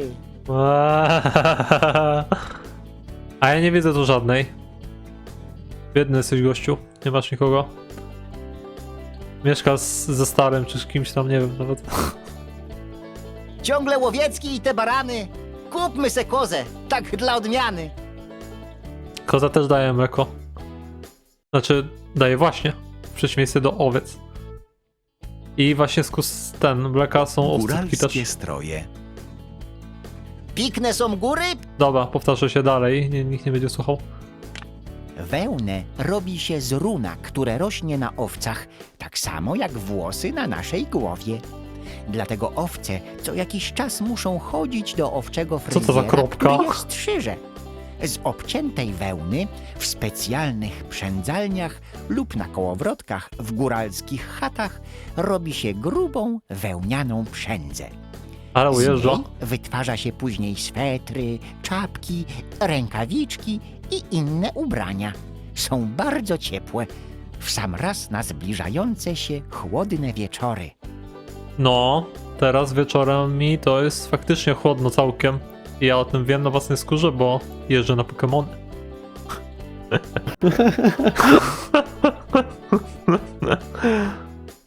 Sad Music, Exe.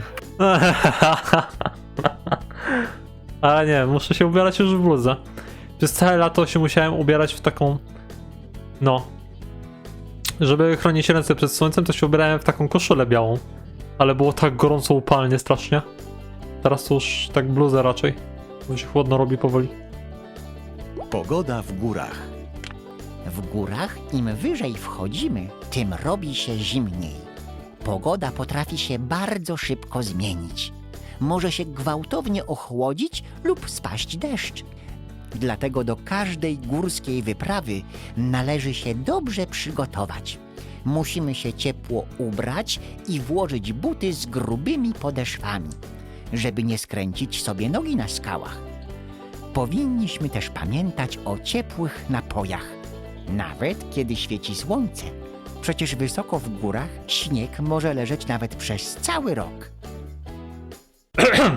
Głosem Barnaby. O miód to napój? On ma plecach pełen miodu. On nie ma tutaj nic do picia. Niestety. Chyba że do picia ma to, co jest w tych kieszeniach wypchanych, nie wiem czemu. No, ale było zimno w górach, no. To akurat potwierdza. Jak byłeś w zimie. No cóż, ale było naprawdę zimno. No. Łoscypek to serek, że mucha nie siada, a jakby usiadła, zaraz z niego spada. I teraz wam powiem, żebyście się nie dali oszukać jak bałwany ostatnie. Oscypki takie, co sprzedają w górach, w smaku nie różnią się praktycznie niczym od oscypków, które się kupuje w sklepie. Po prostu może mają taki trochę świeższy, może trochę cieplejszy smak, ale no nie, naprawdę prawie niczym się nie różnią, a są tak w cholerę drogie bez sensu. No, nie polecam. Ale oscypek to jest trademark dla górali. To kartracja, oni zarabiają na tym koszą kasę ładną. Największym przysmakiem górali jest słony, wędzony ser, zwany oscypkiem. Wytwarza się go ręcznie ze świeżego owczego mleka. Mleko podgrzewa się i czeka, aż się zetnie. Wtedy dzieli się je na porcje i ugniata. Na końcu ser się mocno soli i zostawia na kilka dni pod zadymionym dachem, by się uwędził. Palce lizać. A ja Ja wolę polecam. tą... O. Ja wolę tą z owczego mleka, wolę tą taką alla mozzarella, bryndza się nazywa. Chyba nie znam.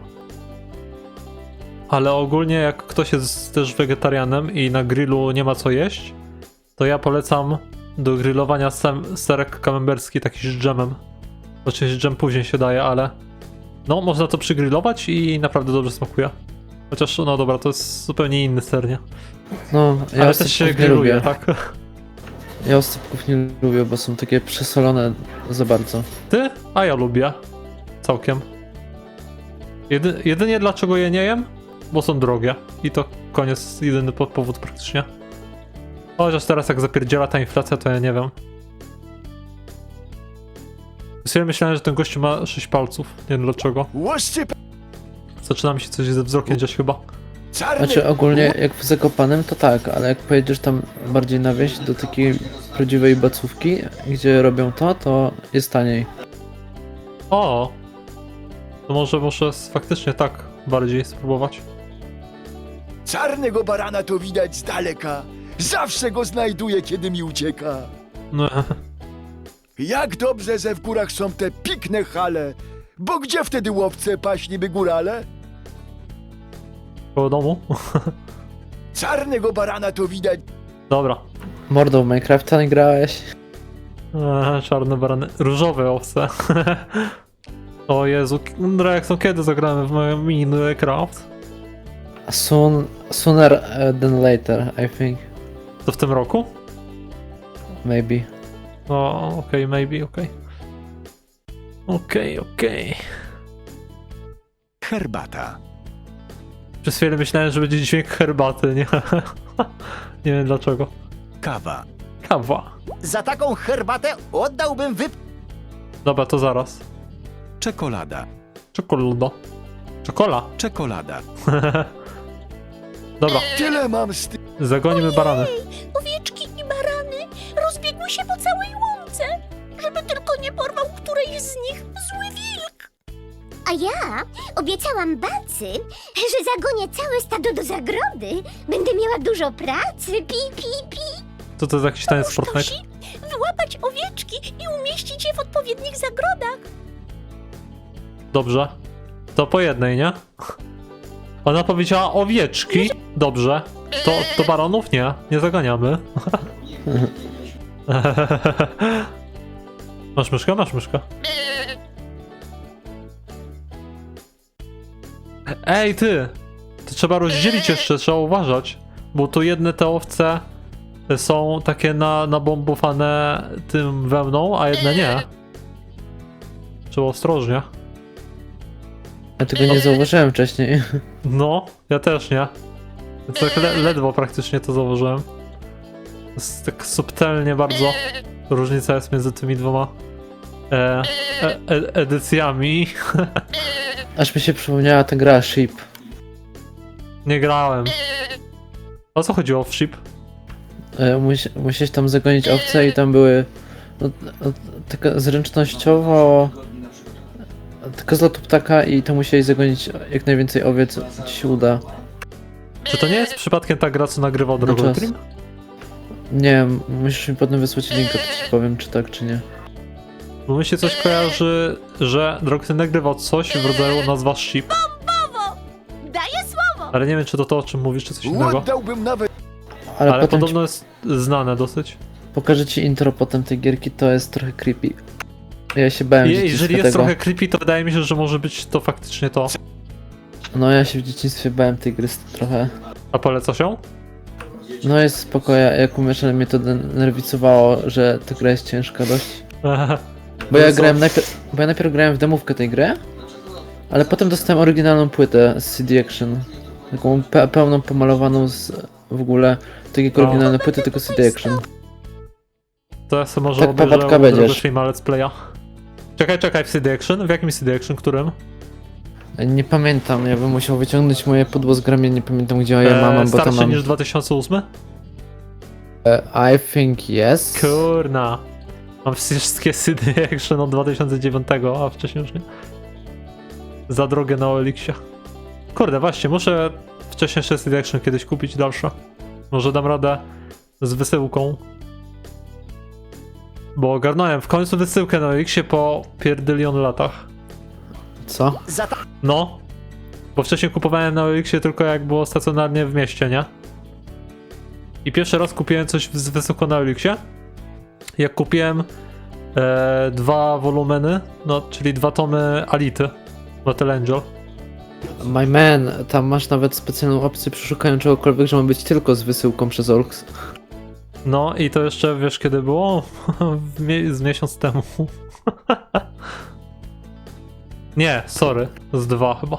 No ja z tego tylko korzystam, jak ktoś ma to włączone, a potem mi to anuluje i mówi, że nie, to mi się ustawiło przypadkiem, to ja tej osobie wysyłam negatywa. Bardzo dobrze. A ja chciałem pozytywa wysłać jednej, właśnie tej lasy, od której kupiłem Alitę i nie mogłem, bo coś się zepsuło. W ogóle nie miałem opcji, żeby ocenić sprzedawcę. No te oceny są pobagowane. No słabe to Za jest. taką herbatę oddał... Znaczy słabe. No, to jest zarąbista opcja w zasadzie. Ona jest bardzo prosta po prostu w obsłudze. No ale no fakt się trochę psuje. I teraz wysyłka do paczkomatu za złotówkę jest. Teraz? Że w tej chwili? W tej chwili od jakiegoś miesiąca, półtora.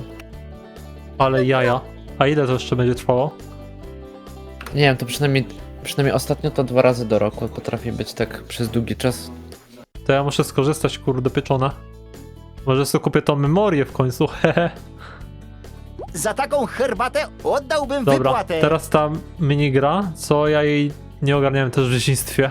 Bo była dziwna bardzo. Lubimy, gdy jest nam ciepło, pi. Dzięki ciepłu możemy również podgrzewać wodę i gotować wiele potraw w kuchni.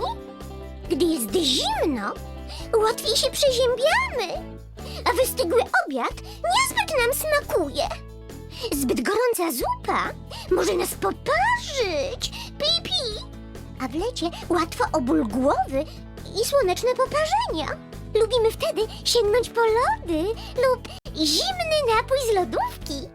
Tosia ma rację, to bardzo ważne, co pijemy. Idziemy na te Słuchaj zbudówki. uważnie, Tosi. Wybierz odpowiedni kubek i przygotuj napój. Piwo Gorąca bezalkoholowe. woda jest w czajniku, tylko trzeba dokładać drewna do piecyka.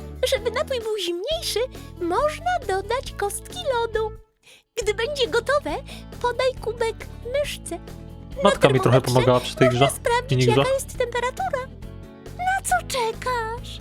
Do dzieła! W pękatym zielonym kubku przygotuj letnią kawę. Letnią. Jezu, ona nie dokończyła? Dobra, pokażę ci, jak to mniej więcej wygląda, bo to jest no, trochę ciężko ogarnąć. Klikamy tu. No dobra, kawa, no. Nie wiem, czy już tam jest, czy nie. No wylewa się tam ta woda, czy nie? Wód. Ja to zaleję? Trzymaj. W małym czerwonym kubku przygotuj chłodną herbatę. No to już wiesz, jak robić. Spróbuj. W małym czerwonym. Kliknąć. Chyba to nie jest takie złe. Teraz trzeba zimne. Ale no fakt, trzeba zalać. Tak. Mądrze. Musi się przechylić. Ten garnek, ten czajnik znaczy. Trochę w lewo bardziej, go przesuń. W dół. Poruszaj myszką w ogóle w całym ekranie.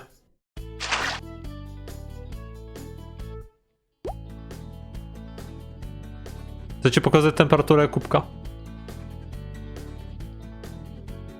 Coś ty teraz zrobił. No możesz niby dodać do pieca, żeby podgrzeć wodę. No teraz tam zimne trochę jest. Daj mi ten czajnik, bo ty nie wiem co ty robisz z tym czajnikiem. O, widzisz? No trzeba nakierować po prostu dobrze. Spróbuj. Ja nie ogarniam, no po prostu ruszaj tą myszką, aż najedzie i tyle. Wód? Ty, mogę ja? No tutaj jest czajnik, nie? Spróbuj. Trzeba trochę nacelować na górę kubka. O, dobrze. Udało się. I jest chłodna. Chyba. No, jest chłodna. Dawaj jej to. Ujdzie. Jest bliżej chłodna niż letnia. W wysokim niebieskim kubku przygotuj ciepłą kawę. Dobra, ciepła kawa. Kawa. No to trzeba trochę podgrzać. No. Ona się podgrzewa? Gościu, piernicze. No, ile jeszcze? Dobra, jest git. Raczej. Czy to jest git? Tak, proszę bardzo. Gratuluję! Jezu, jakie to banalne w ogóle, ty. A chciałem ci pokazać, jaką ja piję zawsze. Zdobyty. Dobrze, proszę. Słuchaj, W takim szerokim kubku, okej. Kawa, dobra. No technicznie wiadomo, nie? Może ona chce teraz coś innego, trudno. Letnią? Z kostkami lodu? Co? Taką pijesz kawę? Naprawdę? Czemu? To się nie pasuje. Chyba nie ten gust. Idealna. No ja zawsze robię kurna gorącą herbatę, jak już robię. No albo kakao. W sumie kakao wychodzi ciepłe. Ale zaczynam pić no dopiero jak już mnie nie parzy, ale to wiadomo. Magiczna mapa. Juhu, mamy kolejny składnik, krzemień. To zrobiliśmy parę herbat. No i to mi właśnie coś nie szło nam w dzieciństwie, ale nie wiem dlaczego. Czy dlatego, że ten... Bo chyba chodzi o to, że ja trochę najeżdżałem tym kursorem raz na lód, raz na ten czajnik i nie ogarniałem, czemu ten termometr tak wariuje, nie? No z tym to było związane tak konkretnie.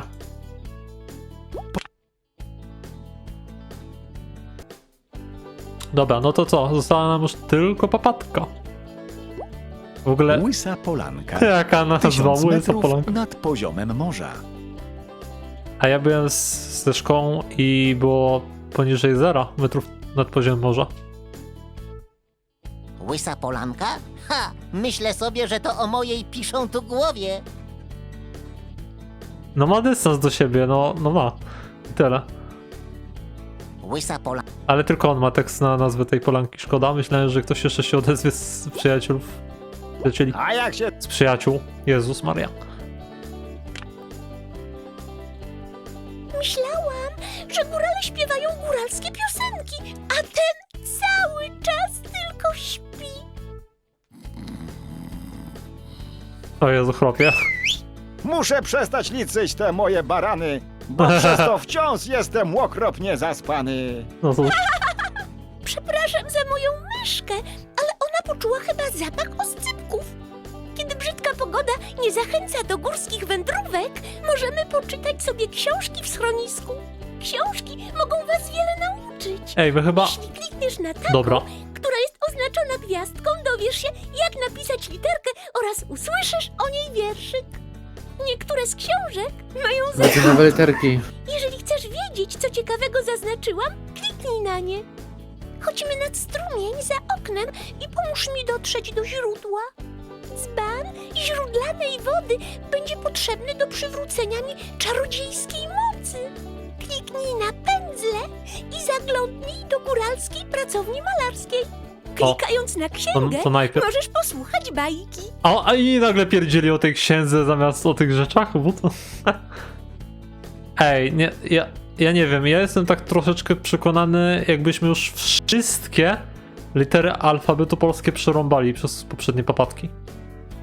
I wydaje mi się, że teraz same nowe, to już na przykład tylko te, co są tutaj, nie? No, tak też sądzę. Zacznij mnie od nich, żeby mieć z głowy. A co mówiłeś w ogóle wcześniej? Nie pamiętam nawet. Ale mam ciekawostka. Tak. To co nagrywał Dragon Dream to jest ta gra. Zbieram do ciebie. O, no to dobra. No zapraszamy do Dragon Dreama, przynajmniej ja. Sądzę, że spoko filmy, chociaż nie oglądałem jeszcze. Podejrzewam, o, tak mogę powiedzieć. Pewna stara chata prosiła raz chmury, by z wiatrem pognały sobie gdzieś za Ale górę, literki dalej do zbugowane. Chin, albo nawet na sam koniec świata. I niech nie wracają choćby przez 3 lata. Chmurom się nie chciało, więc się chata wścieka, bo kiedy z nich pada, to jej dach przecieka. O, Mucha. lipa, że tak powiem. Wicher. Tylko, że tak ucięte, że to wygląda jakby było przez V. Pisanie literek. C. K. A czemu tutaj nie ma hamaku? Chmura. Wiesz dlaczego o hamaku mówię? Kiedyś miałem bardzo duże problemy z ortografią, jak pewnie większość dzieciaków, tak szczerze. I miałem Not taką... me. Co? Not me. A, ty nie wiem akurat, okej. No ja miałem, nie? Na przykład. I miałem taką fajną książkę, w której była rozpisana autografia i tam pamiętam, że był właśnie hamak. Tyle. Nie wiem, czy ją kiedyś jeszcze znajdę, pewnie nie. Ale no, trochę mnie pouczyła ortografii. Czy czapla dziś ma smutną minę, bo choć czesze się od rana, wiatr rozwiewa jej czuprynę i jest ciągle potargana. Szkoda czasu, wiem co zrobię. Muszę czapkę kupić sobie. Ciekawe za co? Złowione rybki? Praca? Cz. C. Z.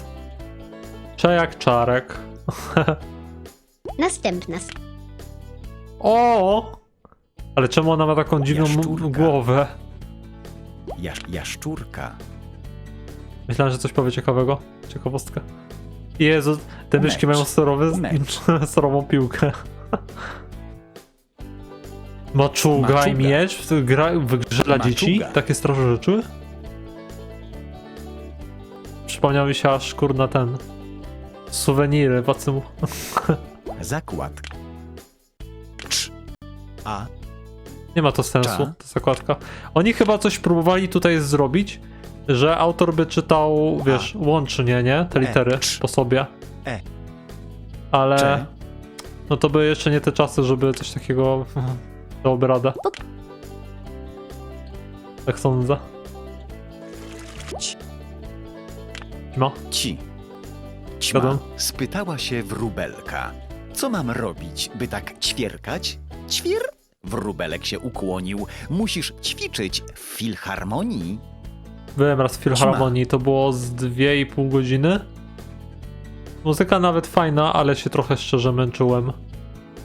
Bo czekałem bardzo na tą przerwę i tak miałem taką psychologię, że no kiedy ta przerwa, bo po przerwie pewnie kolejna godzina będzie, nie? A tak naprawdę to po tych 2 godzinach czy iluś, jeszcze jakichś minutach się już cała, no, gra filharmonijna skończyła. I mi tak było trochę głupio, że się męczyłem. Bo mogłem po prostu to wytrwać i tyle. Byłeś w Filharmonii? Ćwir, ćwir. Nie, ale w ogóle mam pytanie, a czy czasem ci nie było w poprzednim odcinku? Nie Bo pamiętam. coś mi się wydaje, że już gadałeś coś o Filharmonii. Nie pamiętam. Nie pamiętam. Ale nie ma zakładki. W zasadzie bardziej, żeby 3 było być w poprzednim odcinku niż ci, która nie ma zakładki. A na przykład U też nie ma zakładki. Było zamknięte? O Otwarte. 8 w lesie. No bo one mają pomału te zakładki. A, no dobra, no to dawaj z okreską. O 8 w lesie, literce U, wiewiórka się przechwala co tchu. Niestraszne mi pasterskie psy, orłów ostre szpony, rysiów kły. Nie boję się rogów kozicy, jestem królową okolicy. Wtem zaszumiał bór, dmuchnął wiatr, uciekła ruda chwalipięta z Tatr. Ruda. U. Obrazek Draxona. Śmieszny wybrać. No, fajny U. Wór. Jak to wygląda, jak jest ta zbugowana literka? Ciekawe, w której części się odbuguje to. RZ. Które też- Rzodkiew robi dziś porządki. To mogło Zamiotła być już, dobra, podwórze, okej. Przyznaję, że to mogło zagrabiła być. równo grządki Bo i rzeźba. wyta... Chyba jednak masz rację, że te literki mogą być nawet jak to są tutaj na tej półce dodatkowej. Szy. To na pewno musiało też już być, bo szprotka. Si. A teraz opowiem ci o małej literce. Raczej to chyba też musiało być, bo śnieg padający Barnabie kojarzy mi się. No dobra. Możliwe. Okej, co nam powiesz po jączku? Co z tego, że wokół takie piękne góry? Bez muszki wciąż jestem smutny i ponury. O, biedny pająk. Rel? Wracaj do mnie, muszko. Przyleć na te skały. Czeka tu na ciebie twój pajączek mały. Zachęcające do wyjścia w góry. Wzdycham do ciebie, muszko ma miła. Może byś do mnie jednak wróciła. Chyba gadaniem nie przekona muchy, żeby mu wlazło do sieci. Tak mi się wydaje. Chociaż nie wiem, język owadów niezbadany. Gwara góralska. Posłuchamy se. Górale mówią po polsku, a jednak czasem ciężko się z nimi dogadać. Wszystko przez to, że w rozmowie używają swojej odmiany języka polskiego. Taką odmianę nazywamy gwarą. Na przykład, gdy góral mówi, że będzie jadł grule, ma na myśli ziemniaki. a gdy robi w sklepie zakupy, to płaci dudkami. Tak górale nazywają pieniądze. Ciekawe, ile dudków warta jest jedna chichotka? To jest też ciekawe całkiem, nie? W ogóle powstawanie tych gwar jest ciekawe. No bo to jest z pokolenia na pokolenie, przychodzi po prostu styl gadania. I nauka w zasadzie też. Więc czy oni są w stanie normalnie mówić też? Normalnymi Likosz. słowami? Może to być ciężkie dla nich w zasadzie się przenieść. No, wiesz, patrząc po naszej discordowej społeczności lokalnej, tej starogrupowej, to też mieliśmy taki mikroslang. A, no ale to co kojarzyliśmy słowa po prostu. Wiesz, jakby to się rozprzestrzeniło dalej na nasze dzieci i tak dalej, to by już był... I było to lokalnie w jakimś miejscu, to już by to był dialekt. No. Czyli Likosz, gwara. likosz, Nie no, dialekt chyba. Bo gwara to bardziej takie historyczne.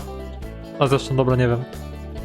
Likosz, dudki, dudki, gacie. gacie potacie? Gacie to każdy mówi, chyba. A że to jest słowo normalne praktycznie. Czopka, Czopka, dranice, dranica, chałupa. chałupa. Chałupy, welcome to. Ale to bardziej taka Chałupa. nadmorska piosenka niż góralska. Łowce, Owce. Czyli po prostu dodanie ły na początku. I to też się jakoś nazywało, bo ja się na polskim w technikum uczyłem o tym, że dodawanie takich literek przed samogłoskami, no jakoś tam się nazywało, miało swoją nazwę. bycki, Bycki. piciur, piciur, Piciur, dziwna nazwa. I też ten, właśnie zamiast czy to cy i tak Bycki. dalej, to też się nazywało jakoś. Ale kurna, jak? Nie wiem. Ale coś słowne chyba. górskie legendy. Da, posłuchajmy o legendach. Może będzie o tej legendzie, tej dziwnej niby z rycerzami, co mieli nas chronić niby przed pisem czy coś. Śpiący rycerze. Powiadają starzy górale, że jest w Tatrach grota, w której śpią rycerze. Pewnego razu Kowala, który kuł słynące w całej okolicy podkowy, odwiedził jeden ze śpiących wojów. Wziął go i zaprowadził do uśpionych towarzyszy, po czym poprosił o podkucie ich zacarowanych koni. W nagrodę góral dostał worek pełen złotych monet. Podobno rycerze obudzą się, gdy nadejdzie niebezpieczeństwo dla kraju.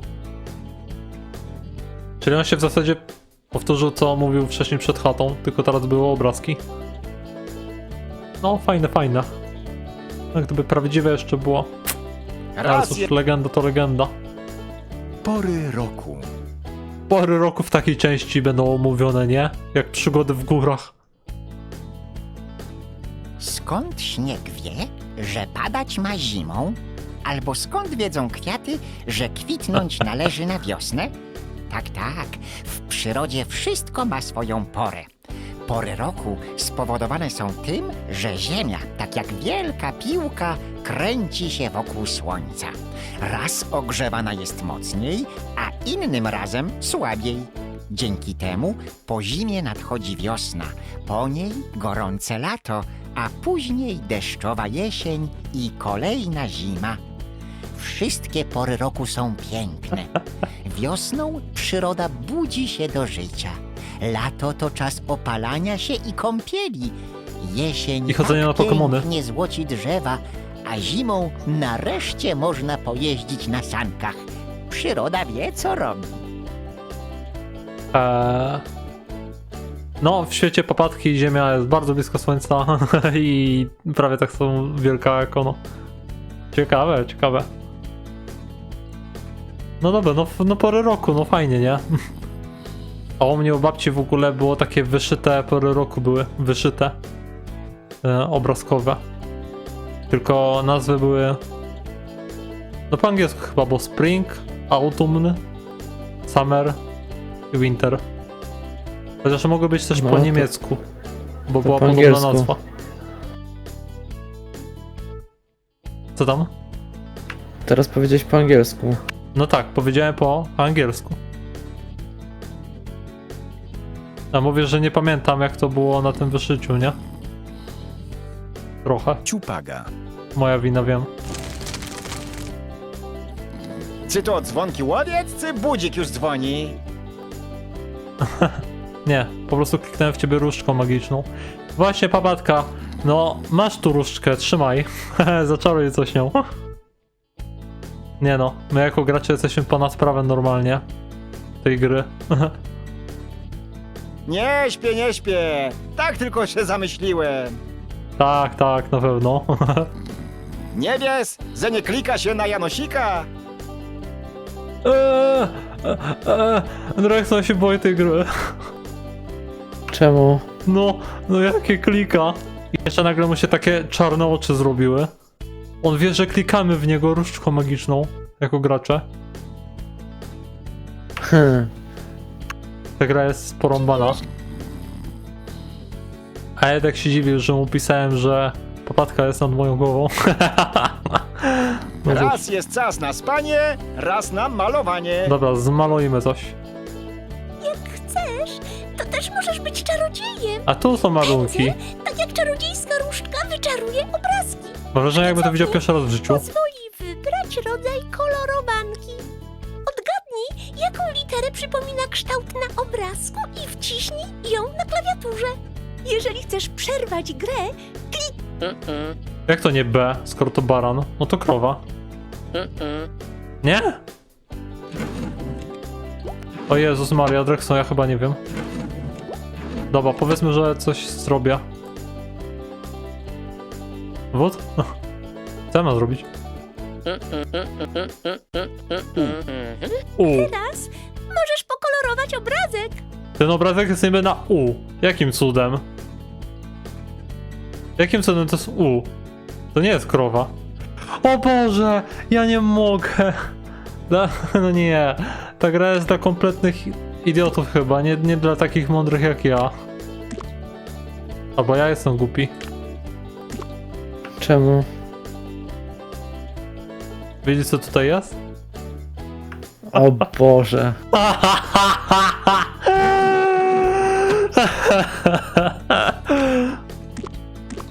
No i to właśnie tak. Tak to A jest co właśnie. teraz co zintegrowali kolorowanki z grą? No to chyba wygląda, ale jest więcej kolorów, fajnie, nie? Nie no dobra, to bez sensu. Ale tu I. już nie ma litery, no to... Nie, ja nie wiem normalnie. Dobra, to klikam. Dawaj i. I. A, była litera, okej. Spoko. Czerwony ogień. Dobrze, nie, wiesz jaki ogień, daj? Niebieski. Bardzo dobrze. To będzie taka gorąca. Bardzo, bardzo gorąca.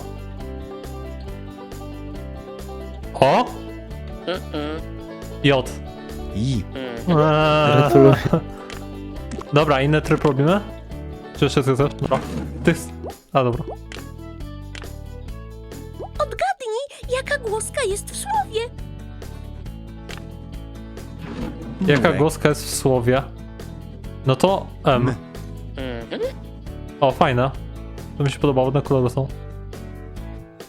To nie jest jemioła, znaczy w jemiołę nie ma literki żadnej z Bazie. tych. Aha. Pióro. Łatwo. Szminka. Jak to nie? Zęby.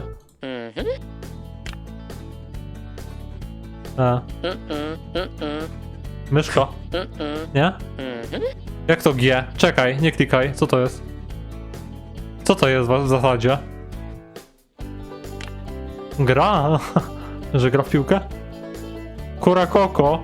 U. Dobra. Łatwe. Odgadnij, Trzeci tryb chcę ogarnąć. Trzeci tryb. Ale o co chodzi? Papatka musi powiedzieć. odgadnij, jaką literę przypomina kształt na obrazku. Ej, to już robiliśmy, to teraz Ale to przecież- drugie. A co? Co? Odnajdyj A, okej, dobra. No to... wód? No, wód? Okej. Bardzo dobrze. Aha, i mogę sobie w nagrodę pokolorować to. Chyba nie chcę. Za dużo roboty, szczerze. A to jest nudny obrazek. No. Ale ty chcesz, jak chcesz, to możesz jeszcze tutaj znaleźć literki. Dobra, Powodzenia. lecimy dalej. Nie, no dawaj, znajduj. Chyba będzie, że Drexon nie umie szukać literek. Bardzo ładnie. Dobrze, dostałeś pochwałę od popadki. Możemy iść. I teraz, no robimy to, ale jeszcze posłuchajmy. O Jezu, Drexon, co to, jakie speedruny, musimy posłuchać. Muszę mieć papatkę ciągle na łoku, żeby do zimnego nie wpadła potoku. Każda rzeka posiada swoje źródło. Na początku jest małym strumykiem, który wypływa z podziemi. Potem, łącząc się z innymi strumieniami i potokami, staje się jedną wielką rzeką i płynie aż do morza. Na drogowskazie pojawi się wielka litera. Kliknij na bańkę wypuszczoną przez pstrąga z odpowiednią małą literą. O, nie trzeba klawiatury. Źródlanej wody będzie potrzebny do przywrócenia mi czarodziejskiej mocy. No ale to też stąd może wziąć tą wodę. Dobra, klikamy. To pierwszy, ten lepszy w zasadzie. Żeby już nie robić tak, nie przedłużać, nie? Sztucznie. Teraz trzeba B szukać. A to się można myszką kliknąć na klika? klawiaturze. Łatwiej by było. O Jezu, czy tu są losowo wszystkie litery alfabetu? Przecież to zajmie wieki. No chyba, że oskryptowane jest to jakoś. B. Aha.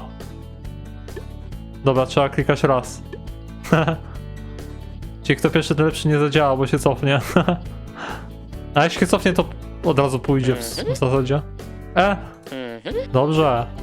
Znaczy ja kliknąłem w zasadzie. To samo pochwała, to nie lubimy takich rzeczy. Ja kliknąłem. Ups. Nie chciałem, przepraszam. Co ty, gościu, zrobiłeś? To było I, a tam było T, a tam było co, a tam... Jak to klikniesz, to jest czat. Dobrze. T. T jak turpat. O Jezu. No cóż. No ale spoko. No jak kliknie 2 razy się, no to ona i tak nawróci, nie? Jeszcze tylko 3 skoki albo coś w tym stylu. U. U jak uran. Ja już będę trzymał myszkę tam, gdzie wychodzi ryba. Może będzie bąbelek akurat odpowiedni. Coś ty zrobił, chłopie! Czemu kliknąłeś? Nie można robić prefera, bo się wtedy cofa popadka. Bo jak zobaczy, że jest zła literka, to ona się żenuduje i spada dalej. Spada niżej, znaczy. Dobrze. Znowu sam się pochwaliłem z tym głupi. Otrzymujesz magiczny składnik. Górskie Narcysystyk. legendy. Ja naprawdę nie jestem taki, uwierzcie mi. Górskie legendy. Dobra, możemy przejść do ostatniego questa finałowego tej części. Juhu. Serce gór. Serce jądro ciemności. Na samym dnie jaskini ukryte jest serce gór. Tam można wyczarować nową różdżkę. Musimy zdobyć... Strzałkami na klawiaturze pokaż mi, w którą stronę mam iść. Serce gór? Przy pomocy liny mogę zjechać w dół, Znajduje się w sercu ciemności. wspiąć Piąć. się do góry. Latarka rozświetli mroczne przejścia. Przedmioty te pomogą ci dotrzeć do celu. I znowu plecak taki nie w ogóle nie w dupę. No dobra. Ja będę sterował papatką, a ty będziesz mi klikał. Potrzebuję liny, Drexon, daj mi linę. Bardzo potrzebuję zjechać. No to będzie taka kooperacja troszeczkę, przynajmniej troszeczkę. Jak już mam klawiaturę samą, nie? No to jest takie w zasadzie bardzo podobne do tego, co już było, nie? Jaka latarka? Lina. No, do góry jedziemy. Możemy się też wspinać za pomocą liny do góry. Bardzo pomocna sprawa. No tutaj to linę nie za bardzo, wiesz? Grappling hook. Grappling hook. Chyba niezbyt. Ale co ja nie dokończyłem? Ta gra jest podobna do tego, co w zasadzie już było w którejś tej papatce, bo też się tak... Nie, spowalniasz mi ją! Trzeba dojść do krawędzi samej. A, rozumiem. Badanie terenu. Nie, przynajmniej 2 razy kliknąłeś, bo ona wychodzi tam, gdzie wchodzi. Ups. Okej, to ja zejdę tędy. Nie! Nie chciałem do góry. Nie! No nie, chłopie. To chyba nie za bardzo w ten sposób. Tędy chyba szybciej trochę. Jest. O, i to będzie już ostatni korytarzyk do przejścia. Wydaje mi się, że to w ogóle jest... Nie tędy, nie na górę. Idziemy na dół. Niestety, nie możemy sobie uciec stąd. Musimy dojść do samego serca. Jesteśmy tak blisko, nie możemy rezygnować z Drexon. Tak bliziutko jest cel naszej podróży. Popatka już nie może, już ledwo oddycha, bo jest tak gorąco, bo jesteśmy tak nisko w ziemi, nie? Popatka pijana. Jeden przedmiot, drugi przedmiot, pióro. Wcześniej był siemię, teraz jest garnek jakiś, tarbadl i... zaśmieruszkę. Udało się! Zajebiście. Odzyskałam ją! Teraz znowu mam czarodziejską moc! Tylko proszę, pilnuj jej teraz, papatko. Już nie mam siły, żeby drugi raz dreptać po górach. Ale przecież skorzystać z Nic kolejki. się nie martw, bohaterze. Możesz jechać na rowerze. No nie, każdy Pouczają wciśnie cię po każdym. Możesz nauczyć się śpiewać wesołą piosenkę. Ej, w tej części chyba po każdym był jakiś pocisk. Oprócz papatki. Just papatka. Jeżeli Teoria. No bo zaraz sobie pośpiewamy. Chętnie bardzo, przynajmniej ja. Górskie powietrze wpływa niestety na mój niedźwiedzi apetyt. No cóż. No to które to już śniadanie? 5? Po tych górskich wędrówkach marzę o parówkach. O, A innym razem na górską... parówka to w tej innej grze. Po tych Muszę klikać Barnabę, znowu kabel, Drexon kabel. Musisz sobie jakoś, wiesz, bo nie masz takich kartek, takich wyrywanych z tego? Odrywanych? Na bro. No, a ja nimi sobie właśnie kabel przycisnąłem. A innym razem na górską przygodę może byśmy mogli jechać samochodem? To czym oni podróżowali niby do tych gór, kurna? Na pieszo przyszli? Pielgrzymka? Nie ogarniam, dobra. Ale to jest w ogóle ciekawe. To jest 12. Jestem głupi. To jest 11. część papatki, jaką gramy. I dopiero teraz się dowiaduję, że tu ruszasz tym kursorem, że nie ruszasz nim, tylko że kabel ci się tam rusza. A czy ty przypadkiem nie miałeś bezprzewodowej myszki? Tak, 100 lat temu. No nie. Tak samo dawno jak monitor 4x3 pewnie. Dokładnie tak. No sobie zakupił chłop cały sprzęt od razu. O, fajny dźwięk ogniska. Ale by sobie przybiegł serek. Monitora jeszcze nie kupiłem, bo nie wiem czy 24 czy 27 cali. No, ej, ale to wcale nie masz jeszcze 4x3, prawda? Nie, ale ten 165 HZ. A, że planujesz jeszcze jakiś nowy? Ja mam, słuchaj, monitor 24 cale i nie narzekam. Jest w miarę spory i przyjemny do patrzenia na niego. Ja też nie narzekam, ale nie mam takiego telewizora, na którym mógłbym sobie włączyć konsolę i grać. Telewizor polecam mieć 42 cale od LG. Albo więcej cali, jeżeli 4K, no ale to wiadomo. A mi się najbardziej podobały skały i kozice, co po nich śmigały. No zobaczyliśmy ich obrazek, bardzo ciekawy, no Filip. Dziś się nauczyłem od małych świstaków, żeby w górach nigdy nie schodzić ze szlaków. Bo co, bo zboczyłeś ze szlaku, tak zjarany, że potem ci wydawało się, że świstaki do ciebie gadają, że poszedłeś złą trasą. Tak właśnie na pewno było. Już nie musisz, Barnabo, być taki ponury. Dzisiaj nie idziemy na wycieczkę w góry.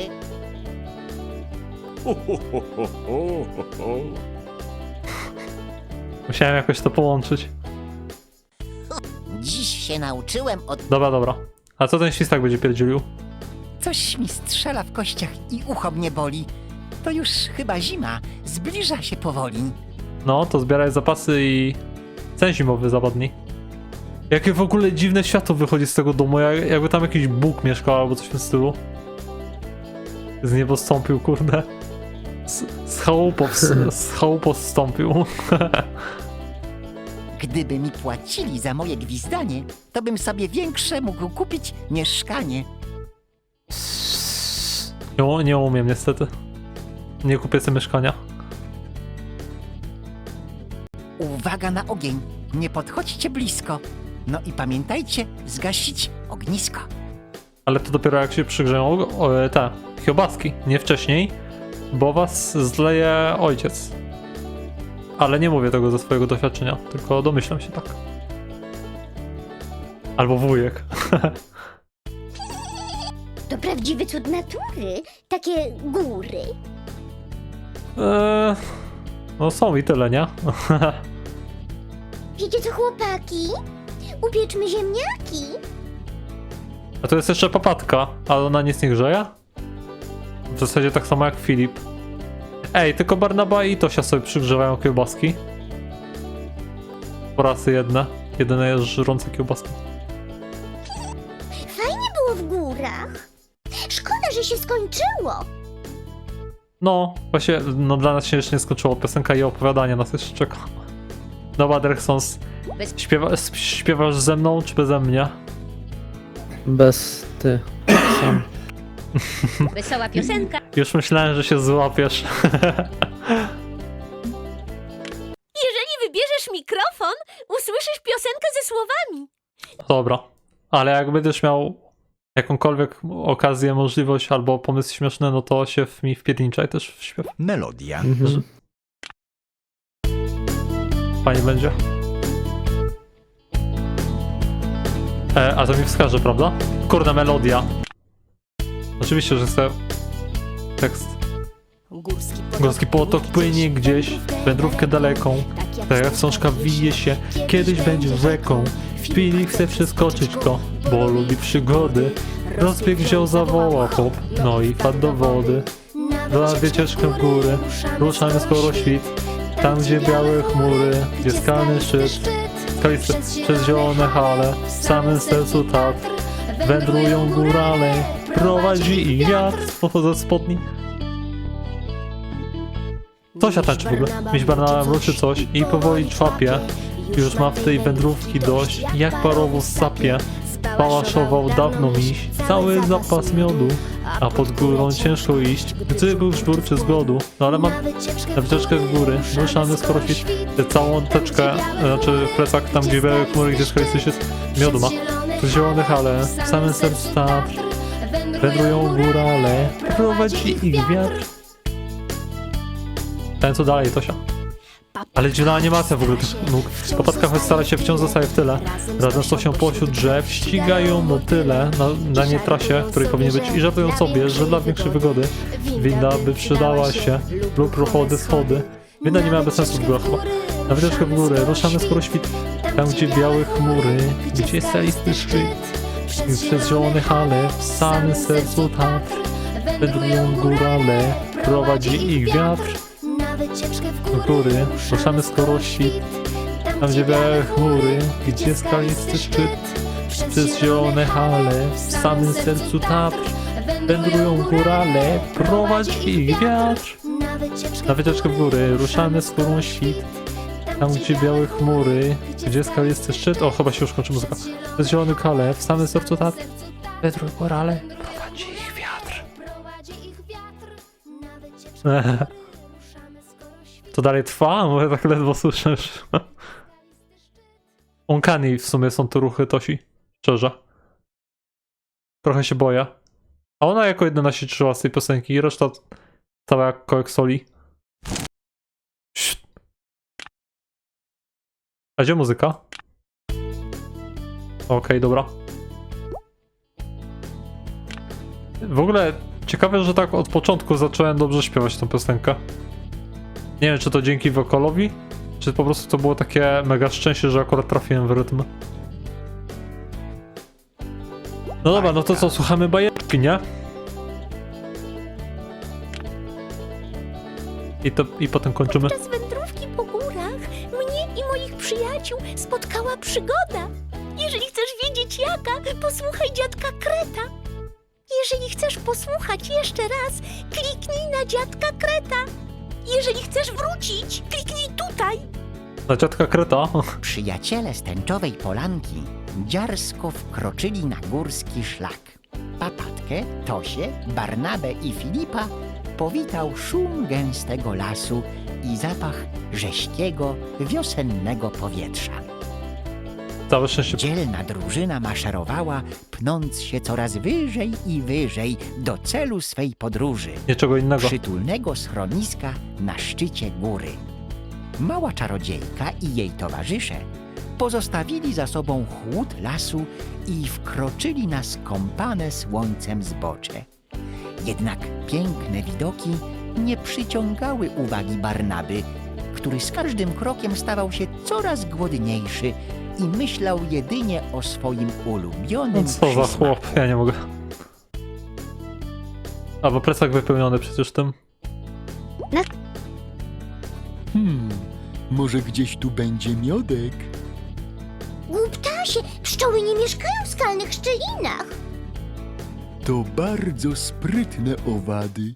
Mogły ukryć gniazdo w najbardziej niespodziewanym miejscu. Mają dużo sprytu. Tymczasem skrzat Filip rozglądał się w poszukiwaniu górskich zwierząt. Był zapalonym fotografem i dzika okolica naprawdę go fascynowała. Wtem pośród skał opodal szlaku dostrzegł bezradnie szamoczącą się kozicę. Stop, wycieczka! Spójrzcie w tę stronę! Coś chyba w krzakach jest uwięzione. O rety. A cóż to może być? Kozica? Biedna.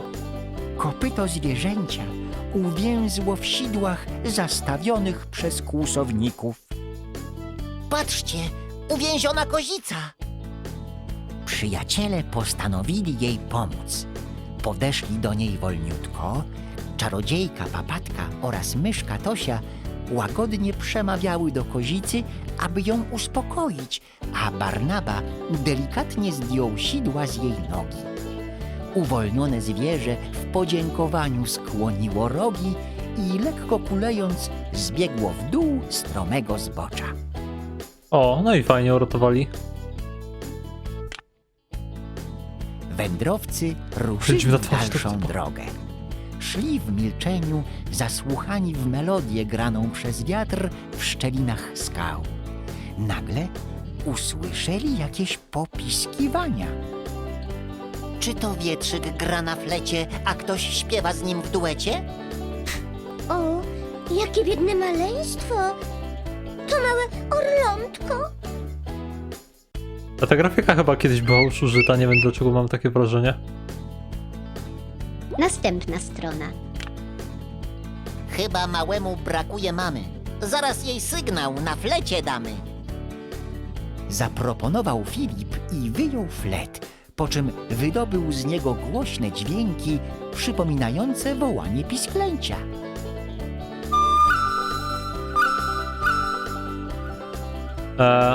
Naprawdę to przypominało niby? To? Mam dziwne wrażenie, jakby nie przypominało jednak. Coś mi się nie wydaje. A pewnie przyleci oczywiście, bo to bajeczka. Następna strona. Po chwili na pobliskim kamieniu przysiadł ogromny orzeł i kłapnął parę razy dziobem na znak wdzięczności. Ptasia rodzina była znów w komplecie. O, jak fajnie. Czekaj, Po chwili na pobliskim... ale nie mów.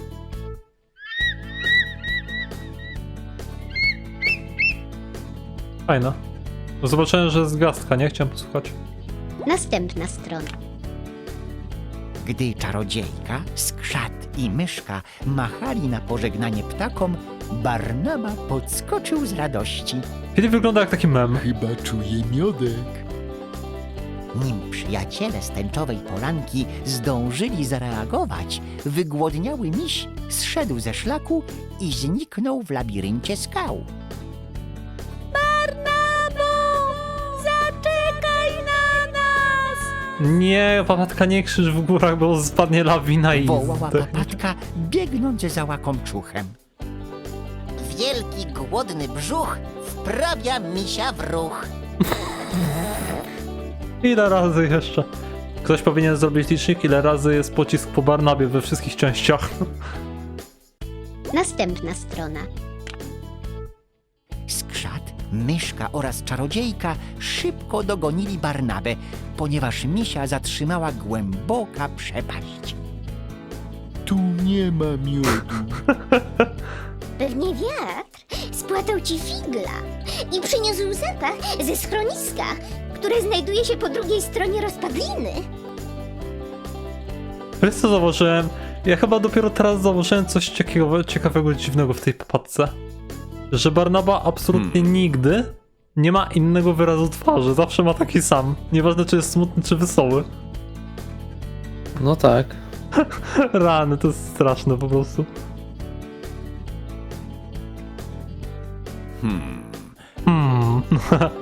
Potężne Rzeczywiście, zmierzch nadszedł szybciej niż się spodziewali. W mroku trudno było wypatrzeć niewyraźną ścieżkę pośród skał. Ach, zaczyna się ściemniać! Powinniśmy już dawno być w schronisku. Zgubimy się i na dodatek spóźnimy się na kolację. O, a ta kozica w ogóle z nimi chodzi. Czemu ona wydaje taki dziwny dźwięk? Cicho, misiu! W górach nie powinno się krzyczeć, żeby nie spowodować lawiny. Tymczasem papatka chwilę wcześniej hipokrytka pierniczona. A, Jezu, zresztą. Dobra, kolejna strona. Następna strona. Zanim jednak miś zdążył poklepać się po pustym brzuszku, niespodziewanie zjawiła się kozica. Przyjaciel cię w biedzie nigdy nie zawiedzie. Uradował się Filip i wdrapał się na jej grzbiet. Kozica zrobiła kilka zwinnych skoków i już skrzat był po drugiej stronie rozpadliny. Po chwili dołączyli do niego Tosia i Barnaba. W końcu przyszła kolej na papatkę. Wszyscy za tą kozicą. W ślepo. Nie wiadomo, czy ich w ogóle zabierze w dobre miejsce. No, niby ją uwolnili, więc by mogła się odwdzięczyć. Ale nigdy nie wiadomo w tych górach, nie? Polskich zwłaszcza. Następna strona. O, rety. Kozica z czarodziejką na grzbiecie No cóż. skakała ze skały na skałę, gdy nagle zmęczona potknęła się o kamień. Chociaż sama zachowała równowagę, papatka spadła z jej grzbietu i runęła w dół. Tosia zasłoniła łapkami oczy. Niepotrzebnie. Papatce przybył z pomocą orzeł. Machając ogromnymi skrzydłami, pochwycił spadającą czarodziejkę i bezpiecznie postawił obok trójki przyjaciół. Niestety, papatka zgubiła swą magiczną różdżkę, która znikła w głębinach przepaści. No niestety. Czyli to dlatego Gryziwąs oddzielnie od nich przyszedł. On chciał znaleźć tą różdżkę pewnie. Tak pod przykrywką. Przyjechał w góry, kiedy oni nie patrzyli.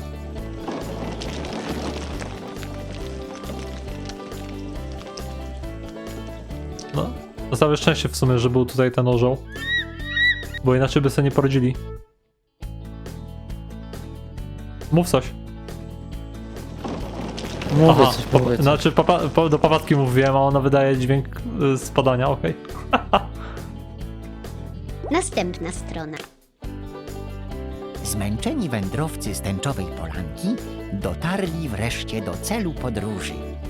Schronisko powitało ich ciepłem kominka i zapachem kolacji. Źle zrobiliśmy, zbaczając ze szlaku. To wszystko przez moje łakomstwo.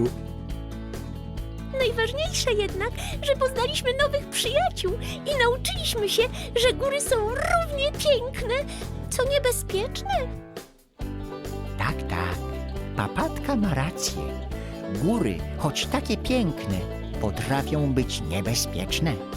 Dlatego wędrując po górach, nie powinniśmy nigdy zbaczać ze szlaku. Nigdy nie wiadomo, czy wybrana przez nas ścieżka nie skończy się nad jakąś przepaścią, albo czy nie zaskoczy nas spadająca lawina. I dam wam jeszcze jedną dobrą radę.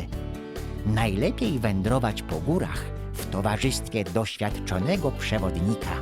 On na pewno tam nie zabłądzi. No. Albo jak w jaskiniach.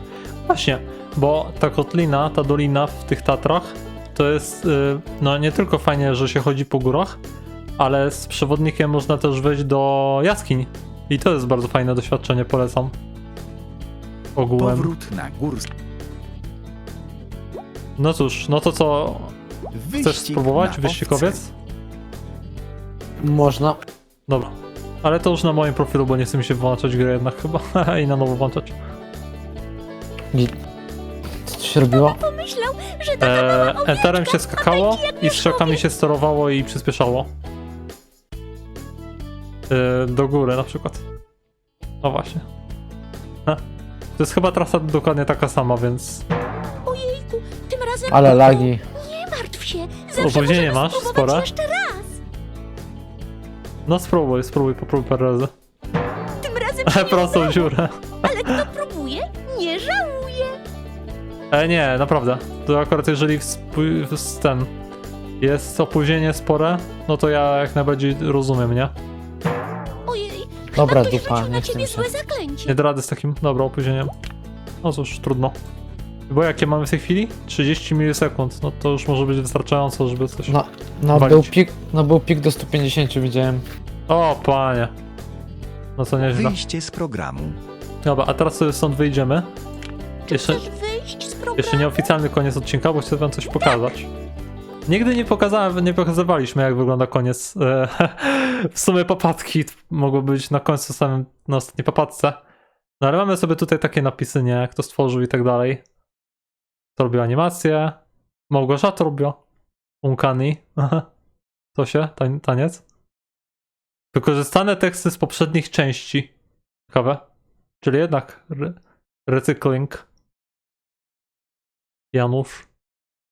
O, kompozytor Lis. Pewnie pseudonim jakiś twórczy. W kolejnym odcinku zapraszam na magiczne święta.